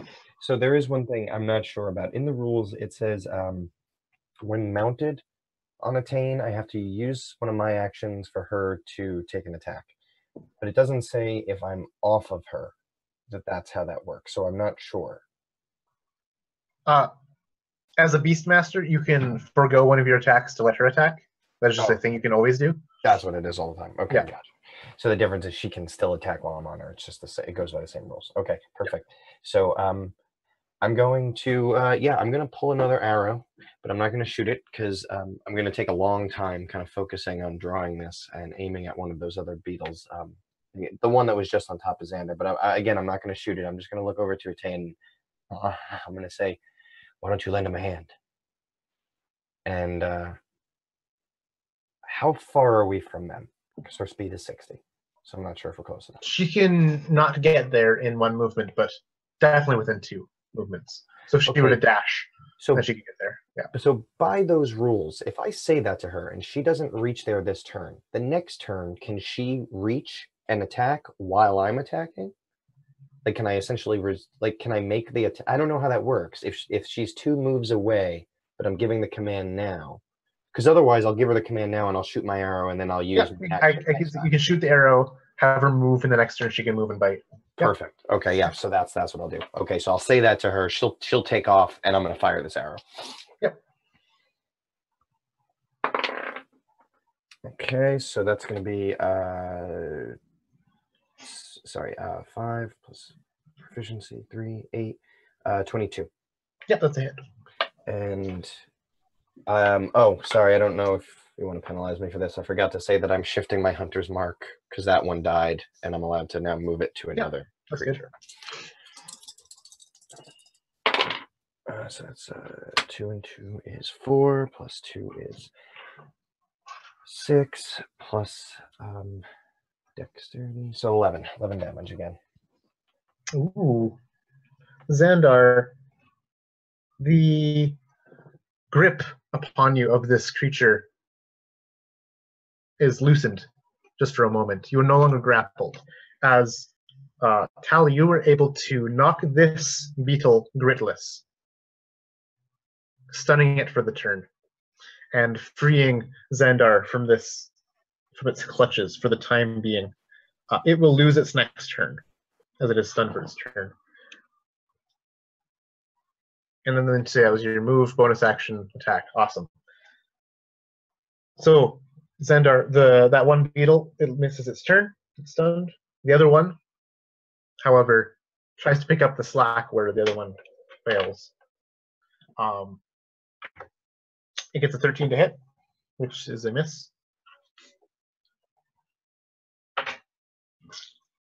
And the other one's dead. And so it's trying to pounce upon you again, but your armor of shadows is deflecting and stymieing these blows for the time being. And what do you do here now? Now that you're momentarily freed. I would take the opportunity to gaze sadistically down at this this dune beetle, understanding the poison going through its system now, and I would inflict fester on this thing, and just start speaking in a dark language, words of power that would just take the poison coursing through its brain, coursing through its system, and fester it. So I would make the target must succeed in a con save.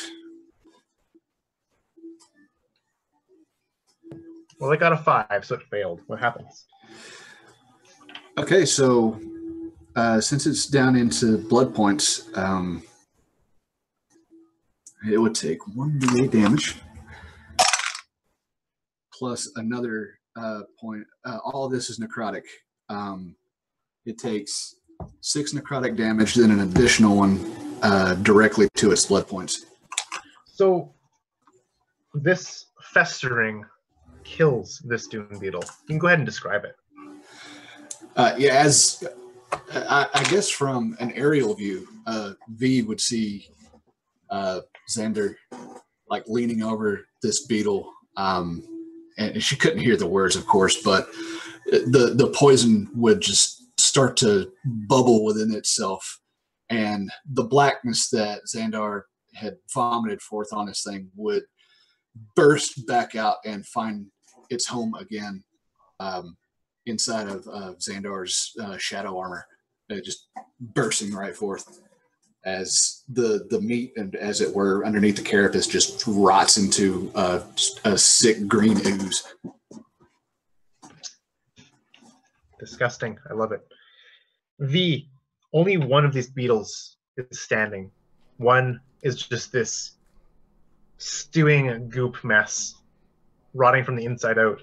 And the other is a hollowed out, rank shank style beetle farther off in the distance.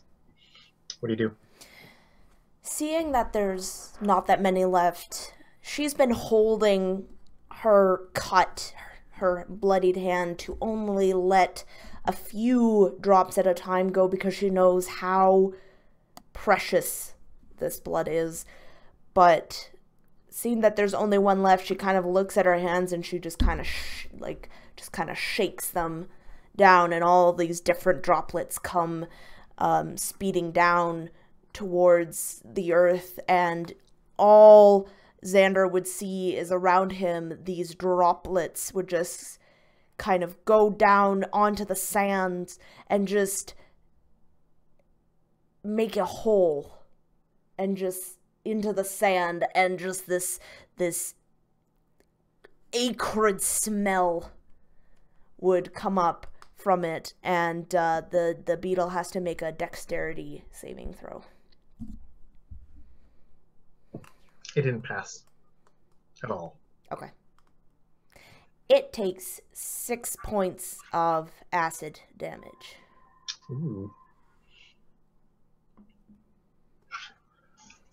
Sizzle, sizzle. You notice, however, that its carapace seems to be more resistant than normal to acid damage. Perhaps because of its own digestive fluids itself. It's hardened against its own power. Likewise, is it resistant to your own acid.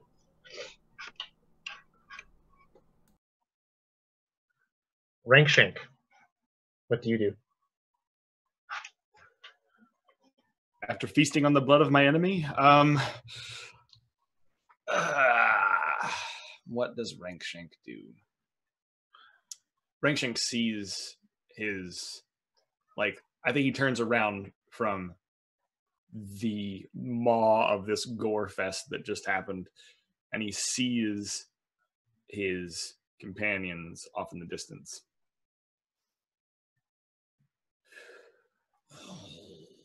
How far away are they?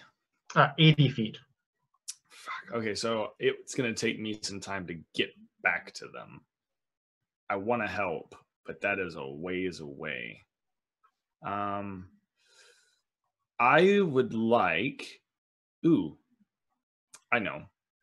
If there's some way that I could, and Connor, you can help me with this mechanically, I would like to try to make a distraction so that it heads in our direction. I would like to get it, because I know that Xander's not doing great. I wanna pull him away from that immediate vicinity and have him come toward us. So this will be a charisma check because you're trying to exert your personality upon it. Whether you're trying to be intimidating to try and say, hey, hey, don't bugger off. If you're trying to pretend to be injured to try and draw it over, maybe a performance. To pretend, or deception, to pretend to be just to drop and play dead. or just a raw charisma check just to try to influence it in such a way. Okay. If you have proficiency in animal handling, I'll let you throw that on there. Okay. Other than that, it's just none of those things apply. So yeah. I'm gonna just have to go straight up old school and straight charisma check roll at -1. So yay. Hold on. Let's see here. Let's be totally not okay. Not horrible. 15. 15 is better than its charisma roll that it just did. Okay. And so you would gain its attention. So in that roar of aggression, as he looks over to his companions, he sees this and he just starts running back and forth along these bone, and then just clattering his bone dagger against these large bones. And I think it would make these really almost didgeridoo like deep sounds into the sand as he's clacking it back and forth. These deep sounds sort of billow out from this creature's body, kind of drawing the attention away. Yeah, and you notice more that it's not your sound, but vibrations in the sand and earth that would get its attention. This creature seems to be one that has tremor sense more than visual sense or hearing sense. Tally, you said you wanted to have Attain finish the movement and bite or something. Yeah, so Attain had kind of taken off towards the other one at first, which then got killed. So like now I picture she's like 80% of the way there, and Tally lets out like a whistle of a particular tone. Like, I don't want to blow out everybody's ears. I don't know how a whistle will come through on the mic, but I imagine something like high pitched, then kind of like drops off and picks up again. And she suddenly like cuts to the left like a sheepdog and goes after this other one that is still standing. And boom, she would attack. Standard attack roll. So for her, it should be just, she doesn't, shoot. Wait, does she or doesn't she get my proficiency, or is it just plus dex? She gets proficiency to the attack roll and the damage roll. Oh, right. Okay, yeah, so she always gets, okay, so it's dex plus proficiency. So she's going to, so it's my roll plus 4. Okay, so that's a 16. 16 hits. Nice. So she's, oh, that's why it's plus 4 and plus 2 for the damage. I was wondering about that. Okay, so that's 13 damage. Holy crikey. Fortunately for me, this beetle is not yet gritless.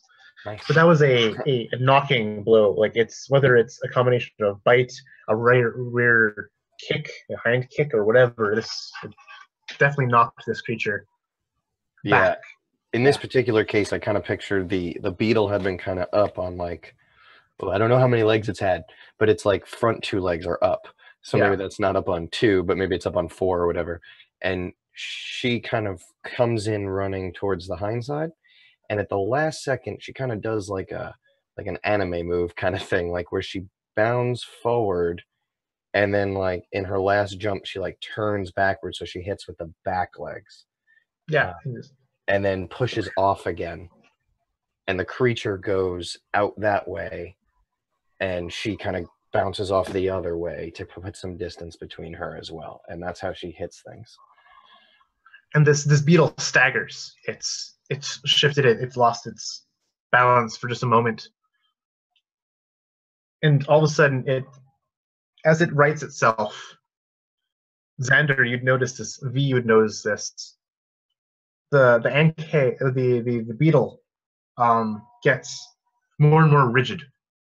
It's almost statue-like. As its back begins to burst, this kind of slit opening, you can see it widens, and almost as if like an eggshell cracking, or some creature emerging from a cocoon. This slimy, winged creature emerges from the back of this beetle with a quick spray of just primordial slime sprays across your cheek, Xandar, as this wasp-like, this massive wasp-like creature emerges from the husk of its former body and takes to the sky. Its wing beats are lightning fast. They cause a mind-numbing droning sound, causing you to lose your own thoughts, your own orientation. And I need all 4 of you, please, to make a wisdom saving throw.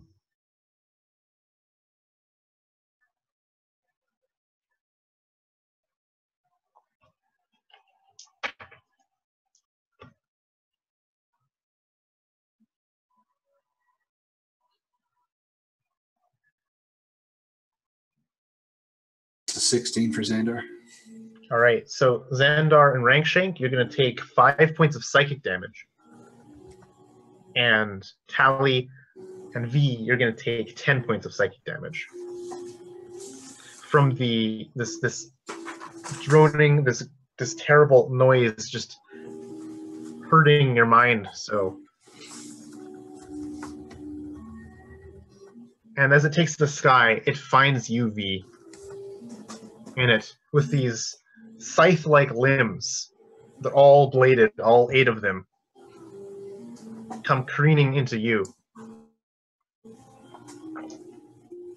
Ooh. Does 16 hit you? So you're gonna take. Ooh. 15, 18 points of slashing damage, and you're now grappled in its many, like 8, 10 of these scythe-like bladed appendages as it wraps itself around you. As this thing comes into contact, I need to look up, as this thing comes into contact with V's blood,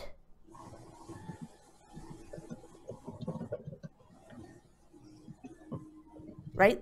I can do that with Hellish Rebuke, like as a reaction? Yeah, as the thing hits you. Yeah, you can use your action. Okay, awesome. So as this thing bites or attacks her, and the blood begins to seep from V's body, this eruption of fire comes out of every wound, kind of like when a sun kind of has that little solar arm, that little solar flare. That's exactly what it's like coming out of each cut in V's body. And this thing needs to make a dexterity saving throw. And it has... What's this page open? There we go. I got a 14. Aha! I have a 15 DC. All right, so it failed. And she is going to spend one of her blood points to cast it as a higher level. So this thing takes 17 points of fire damage. Not bad, not bad.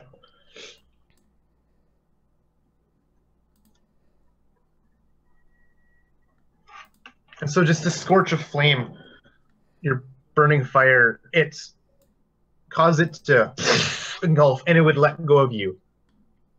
But now you're in free fall. Yeah, V would be falling because she is gritless, and so she'd just be plummeting. Oh yeah, so you're gritless? Yeah. You slam into the ground. Yeah. You're going to take... You said you were, what, 20 feet in the air? How high did you say you were? 5 feet? 2 feet. What? No. I said 25 to 30 feet. Okay, so that's... You're going to take 7 points of bludgeoning damage from your fall. Okay. She falls in a crumpled heap onto the sand, and she does not move. Xandar, what would you like to do?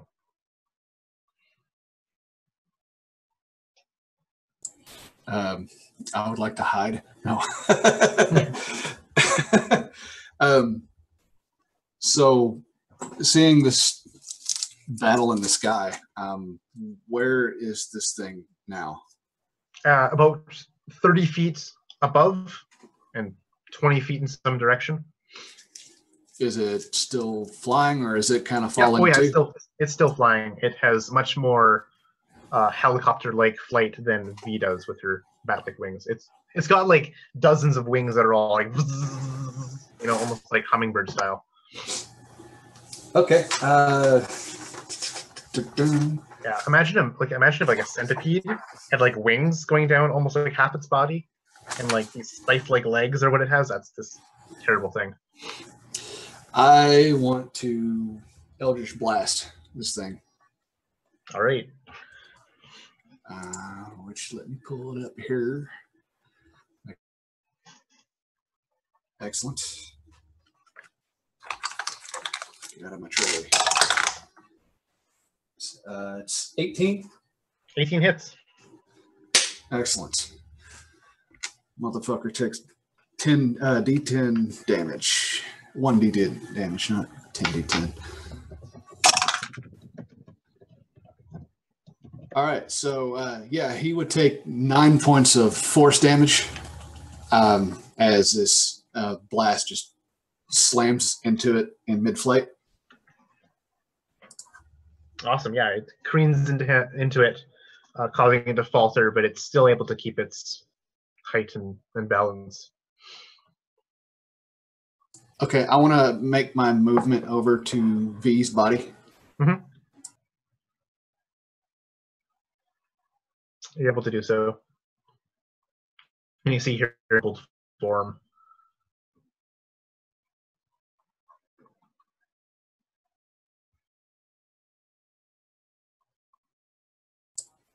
All right, yes, that'll be my move, my turn. All right, Rank Shank. You had its attention, but it's now 40 feet or 40 to 30 feet above all of you. This Death Wing, as it's known to the people in the sands.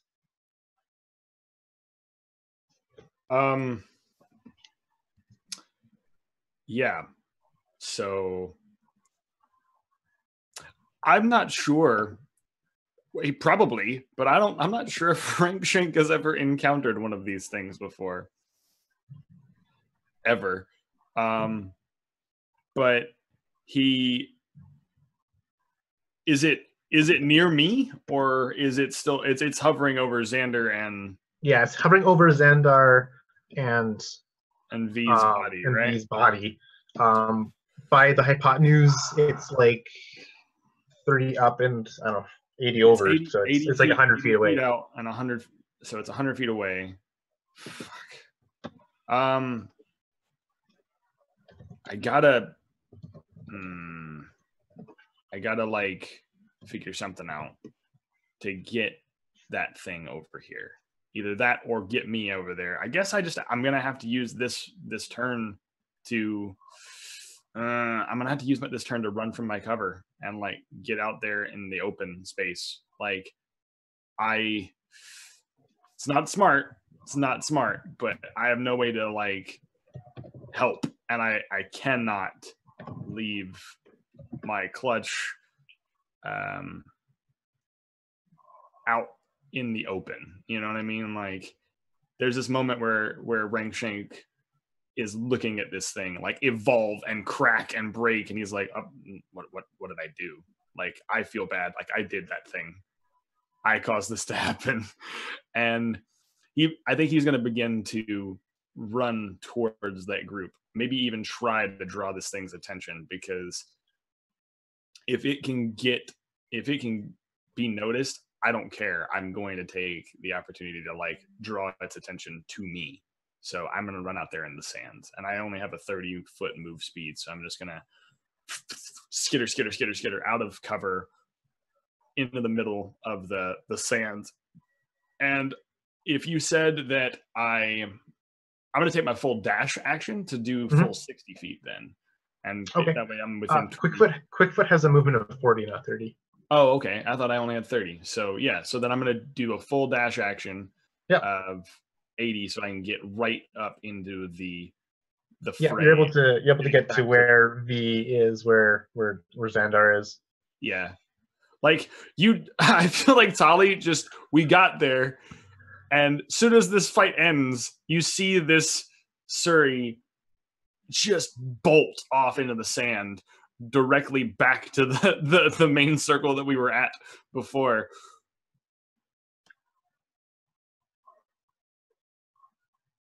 And so, Tali, you are gritless.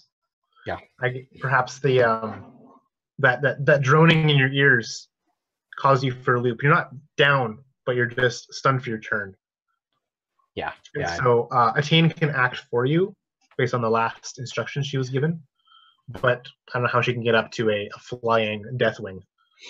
No, I think. I mean, I don't know what you think. Like, I think she would be waiting for more commands, and lacking them, she would come back to me. I hope. Yeah.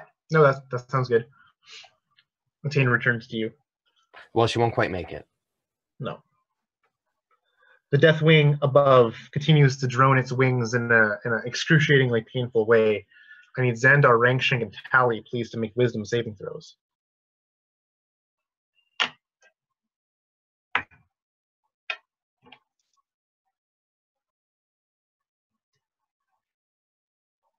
That's an 11 on me. All right. Well, I rolled really low, so there you go. Tali and Rangshank are going to take 1 point of psychic damage, and Xandar is going to take 2 points of psychic damage.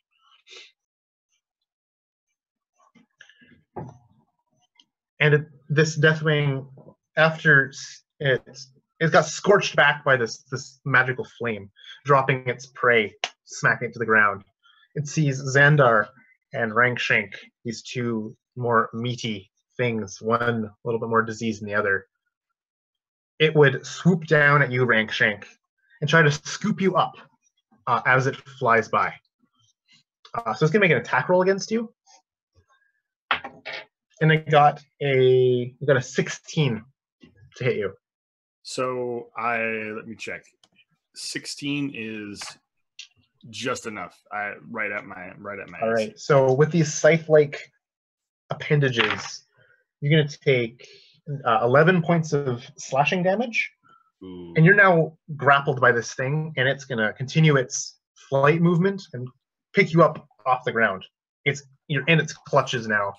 You're pinned. You can still have a little bit of wiggle room to do stuff, but you're grappled by it. Jason, this is technically, you technically have an opportunity attack as it flies by. If you have any kind of melee weapons on hand, you can do a reaction attack. Yeah, if it flies by, I do have my longsword. I can make an attack doing that. Yep.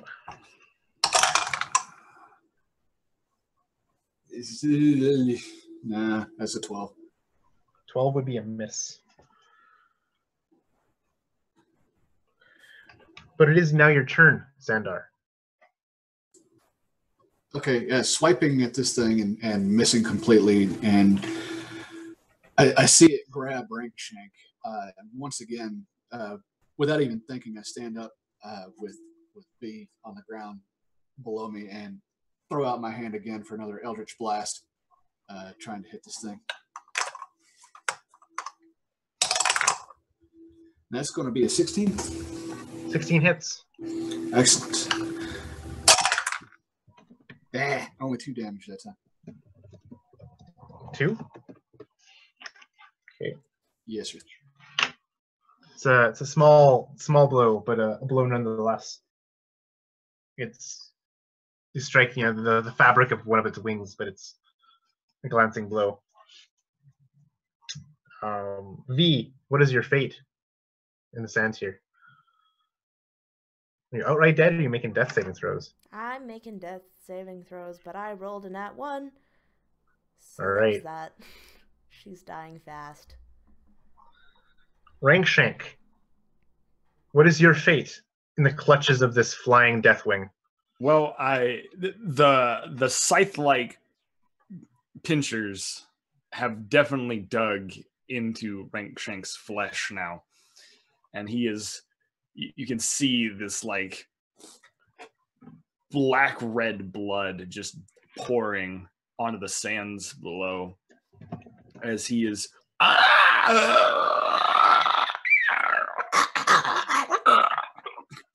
biting and clawing at it. And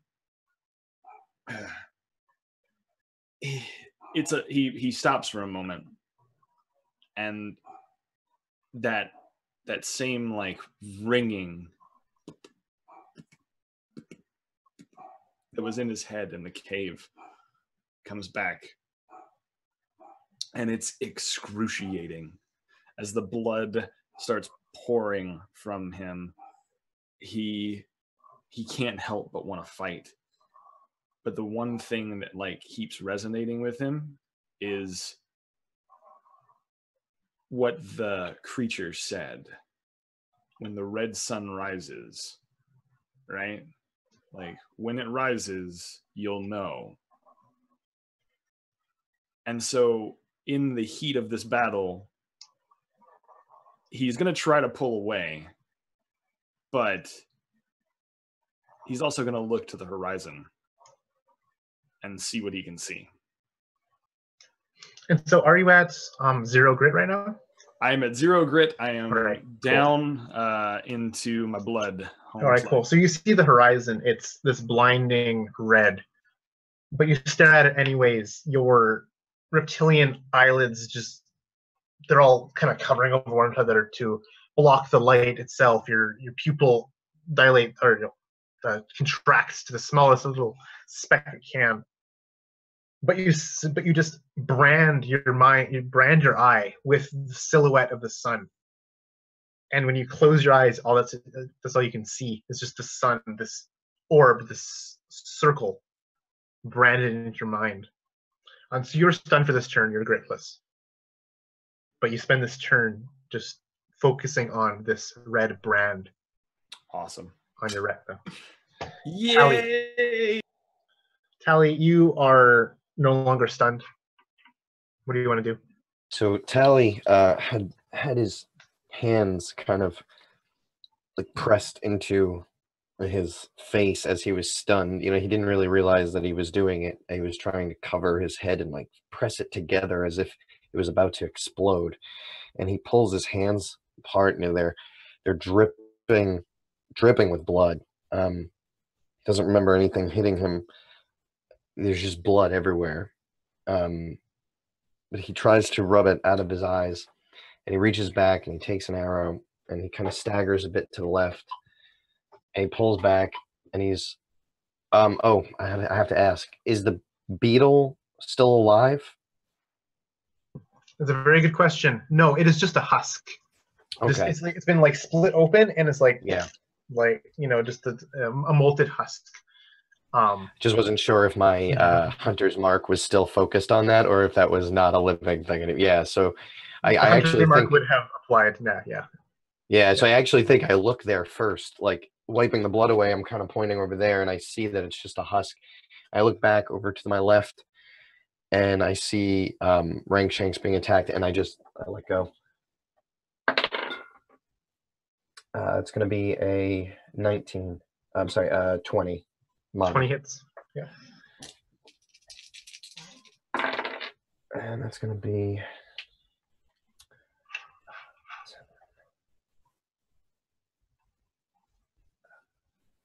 7. So that's 14 damage. 14? 14. I got. All right, that's enough to kill this. Nice. How does this I think arrow that was gonna kill happen. the Deathwing? I kind of think that it retched down at Rankshanks and just ripping at him, and then pulled its head up again for a moment, and we kind of made eye contact for just the briefest second. I didn't even, the blood was running. I didn't even really know what I was looking at, but it saw me and I let go, and then right between its crazy little mandibles, the arrow goes right in, and it just kind of and then whatever it does. So Rankshank, you're now tumbling to the ground in the grasp of this Deathwing. I would like you to make a dexterity saving throw, please. To either be your choice, the one on the bottom or the one on top as you land into the crack, hard earth.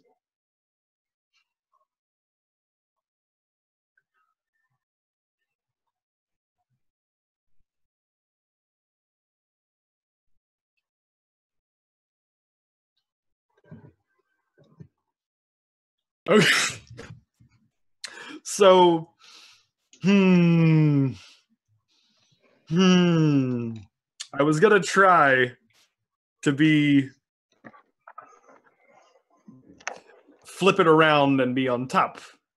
However, my dice rolled a nat 1 on my dexterity saving throw. So even with a +5, it's only a 6. So I imagine he's fighting with this lifeless thing, and the weight of it alone is just too much. So he's trying to roll it, but he's got the tiny lizard arms, and he can't wrap his little tiny Tyrannosaurus arms around this thing.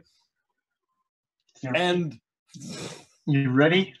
This is how much damage you're gonna take. All right? He crunches. Can you see the number? 13 bludgeoning damage. 13? 13 bludgeoning damage. So I'm gone. Done. So I'm at -2. -2 grit, which would be -2 blood. So -13. I only had 6 blood. So if I'm over half of my blood, does that mean I'm dead? So dead? What's your max blood at? So I have 6 blood. Okay, Max blood but you were at 4 blood, 4 out of 6 blood. I was at 4 out of 6 blood. So minus 13 to -9, which is more than negative blood. So that kills you outright. Yay! All right, death to Rankshank. No, so that's woo. No, guys, that's the best way to end the character, though. Were you able to see the die roll at all? I don't know. The camera moved. So, no, I did not see the die roll, though. What did you get? It was a 661 on 3d6s. Oh yeah, 6. Oh yeah. No. I was hoping that for dramatic effect, I could show off the die roll. 6 would be even worse. But I'm sorry, I tried to do it for dramatic effect. It didn't work. He slammed. So everything goes slow motion. Everything.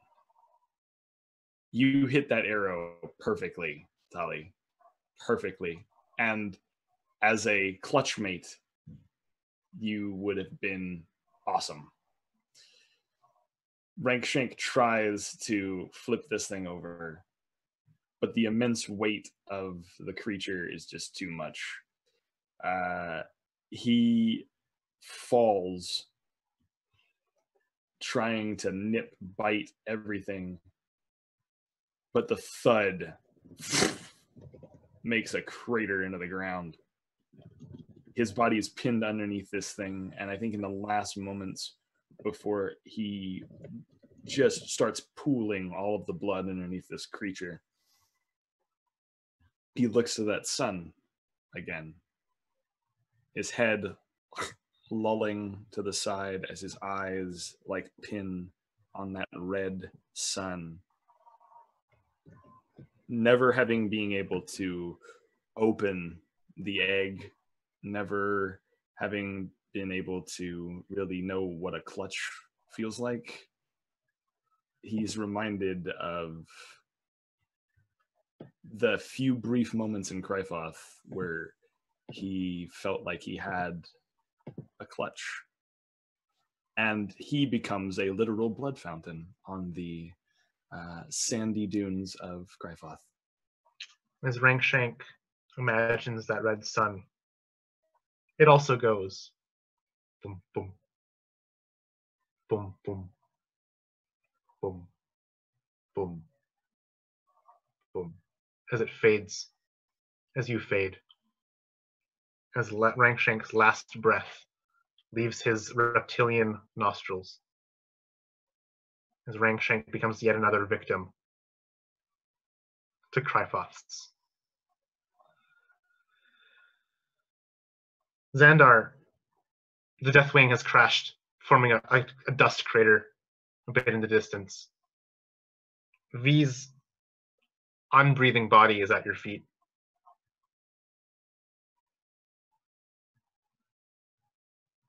What do you do?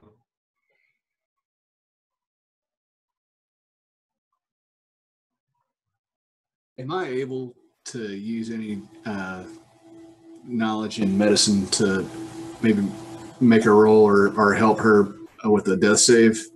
Yep, you can try to make a medicine check here to stabilize her. Okay. That's going to be a 14?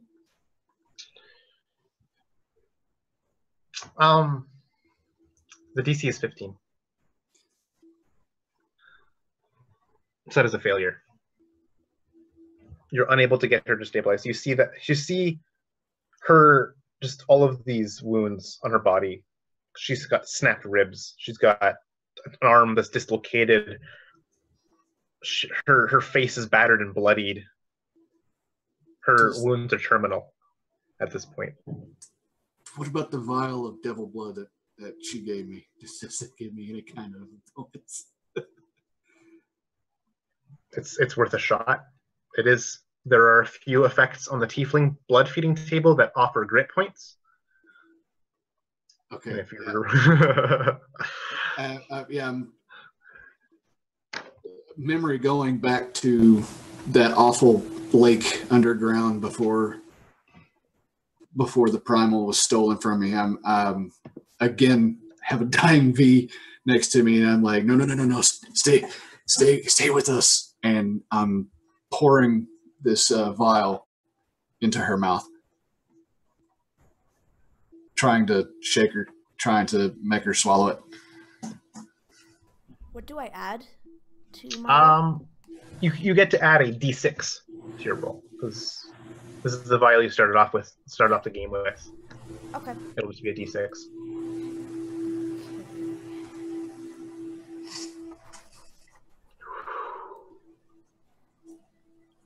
Okay, let's look at what that is. I'm immune to necrotic damage now. But you just see, as soon as you pour this demon's blood into V's mouth, her wings that was crumpled underneath her just turns to black oil. These puddles. And the depression that she'd made in the sand, it kind of collects around it and around her until it covers most of her body but her face. And she just doesn't take another breath after falling.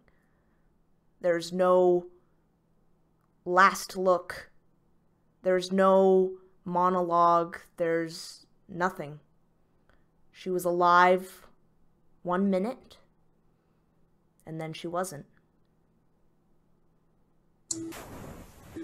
Xander would close his eyes and accept the fate that just befell two of the closest things he's known to friends in a long, long time.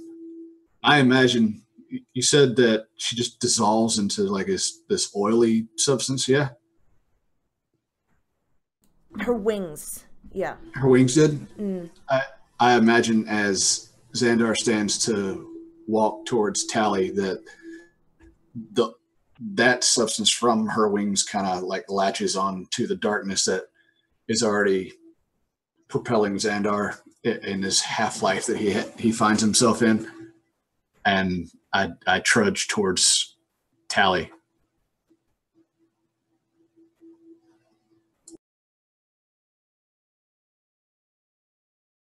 Tally, I'm trying to think of the likelihood of him even realizing exactly what just happened. I think he would kind of wiping his face, and he'd see Xandar coming, and he'd say, "Is it over? Did we get them?"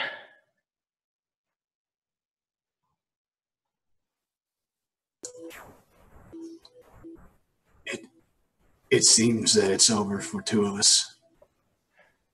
Their struggle is over now. And I would keep walking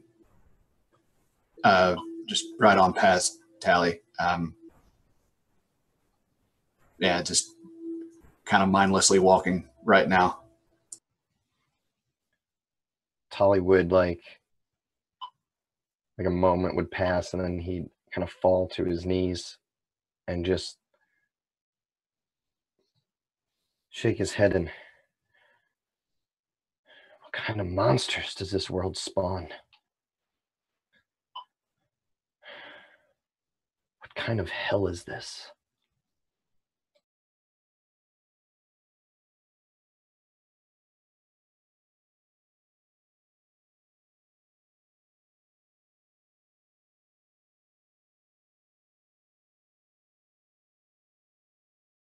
And as he says, what kind of hell is this? That is where we're going to end tonight's session. As Xandar and Tally, the two of four survivors, turn their backs to the battle scene, turn their backs to the corpses, and face the red sun. The red in the sky, and the red that pools in the sand below. Thanks, guys, for watching a brutal half TPK in Crifoth. We will see how this adventure will continue. It definitely will, because this world is fun. My players are cool. I'm very interested to see what tales we can spin from this. Thanks to our watchers for watching. Thanks to future watchers for future watching. And I hope to catch all of you in our next episode, which will happen sometime next month, perhaps. Or maybe sometime in the past for all of you future watchers. Ooh, playing with time is spooky. Don't do that. Don't go back in time. Thanks, everyone. This is Dice on Ice, killing people since 1996. Ooh, playing with time is spooky. Don't do that. Don't go back in time. Thanks.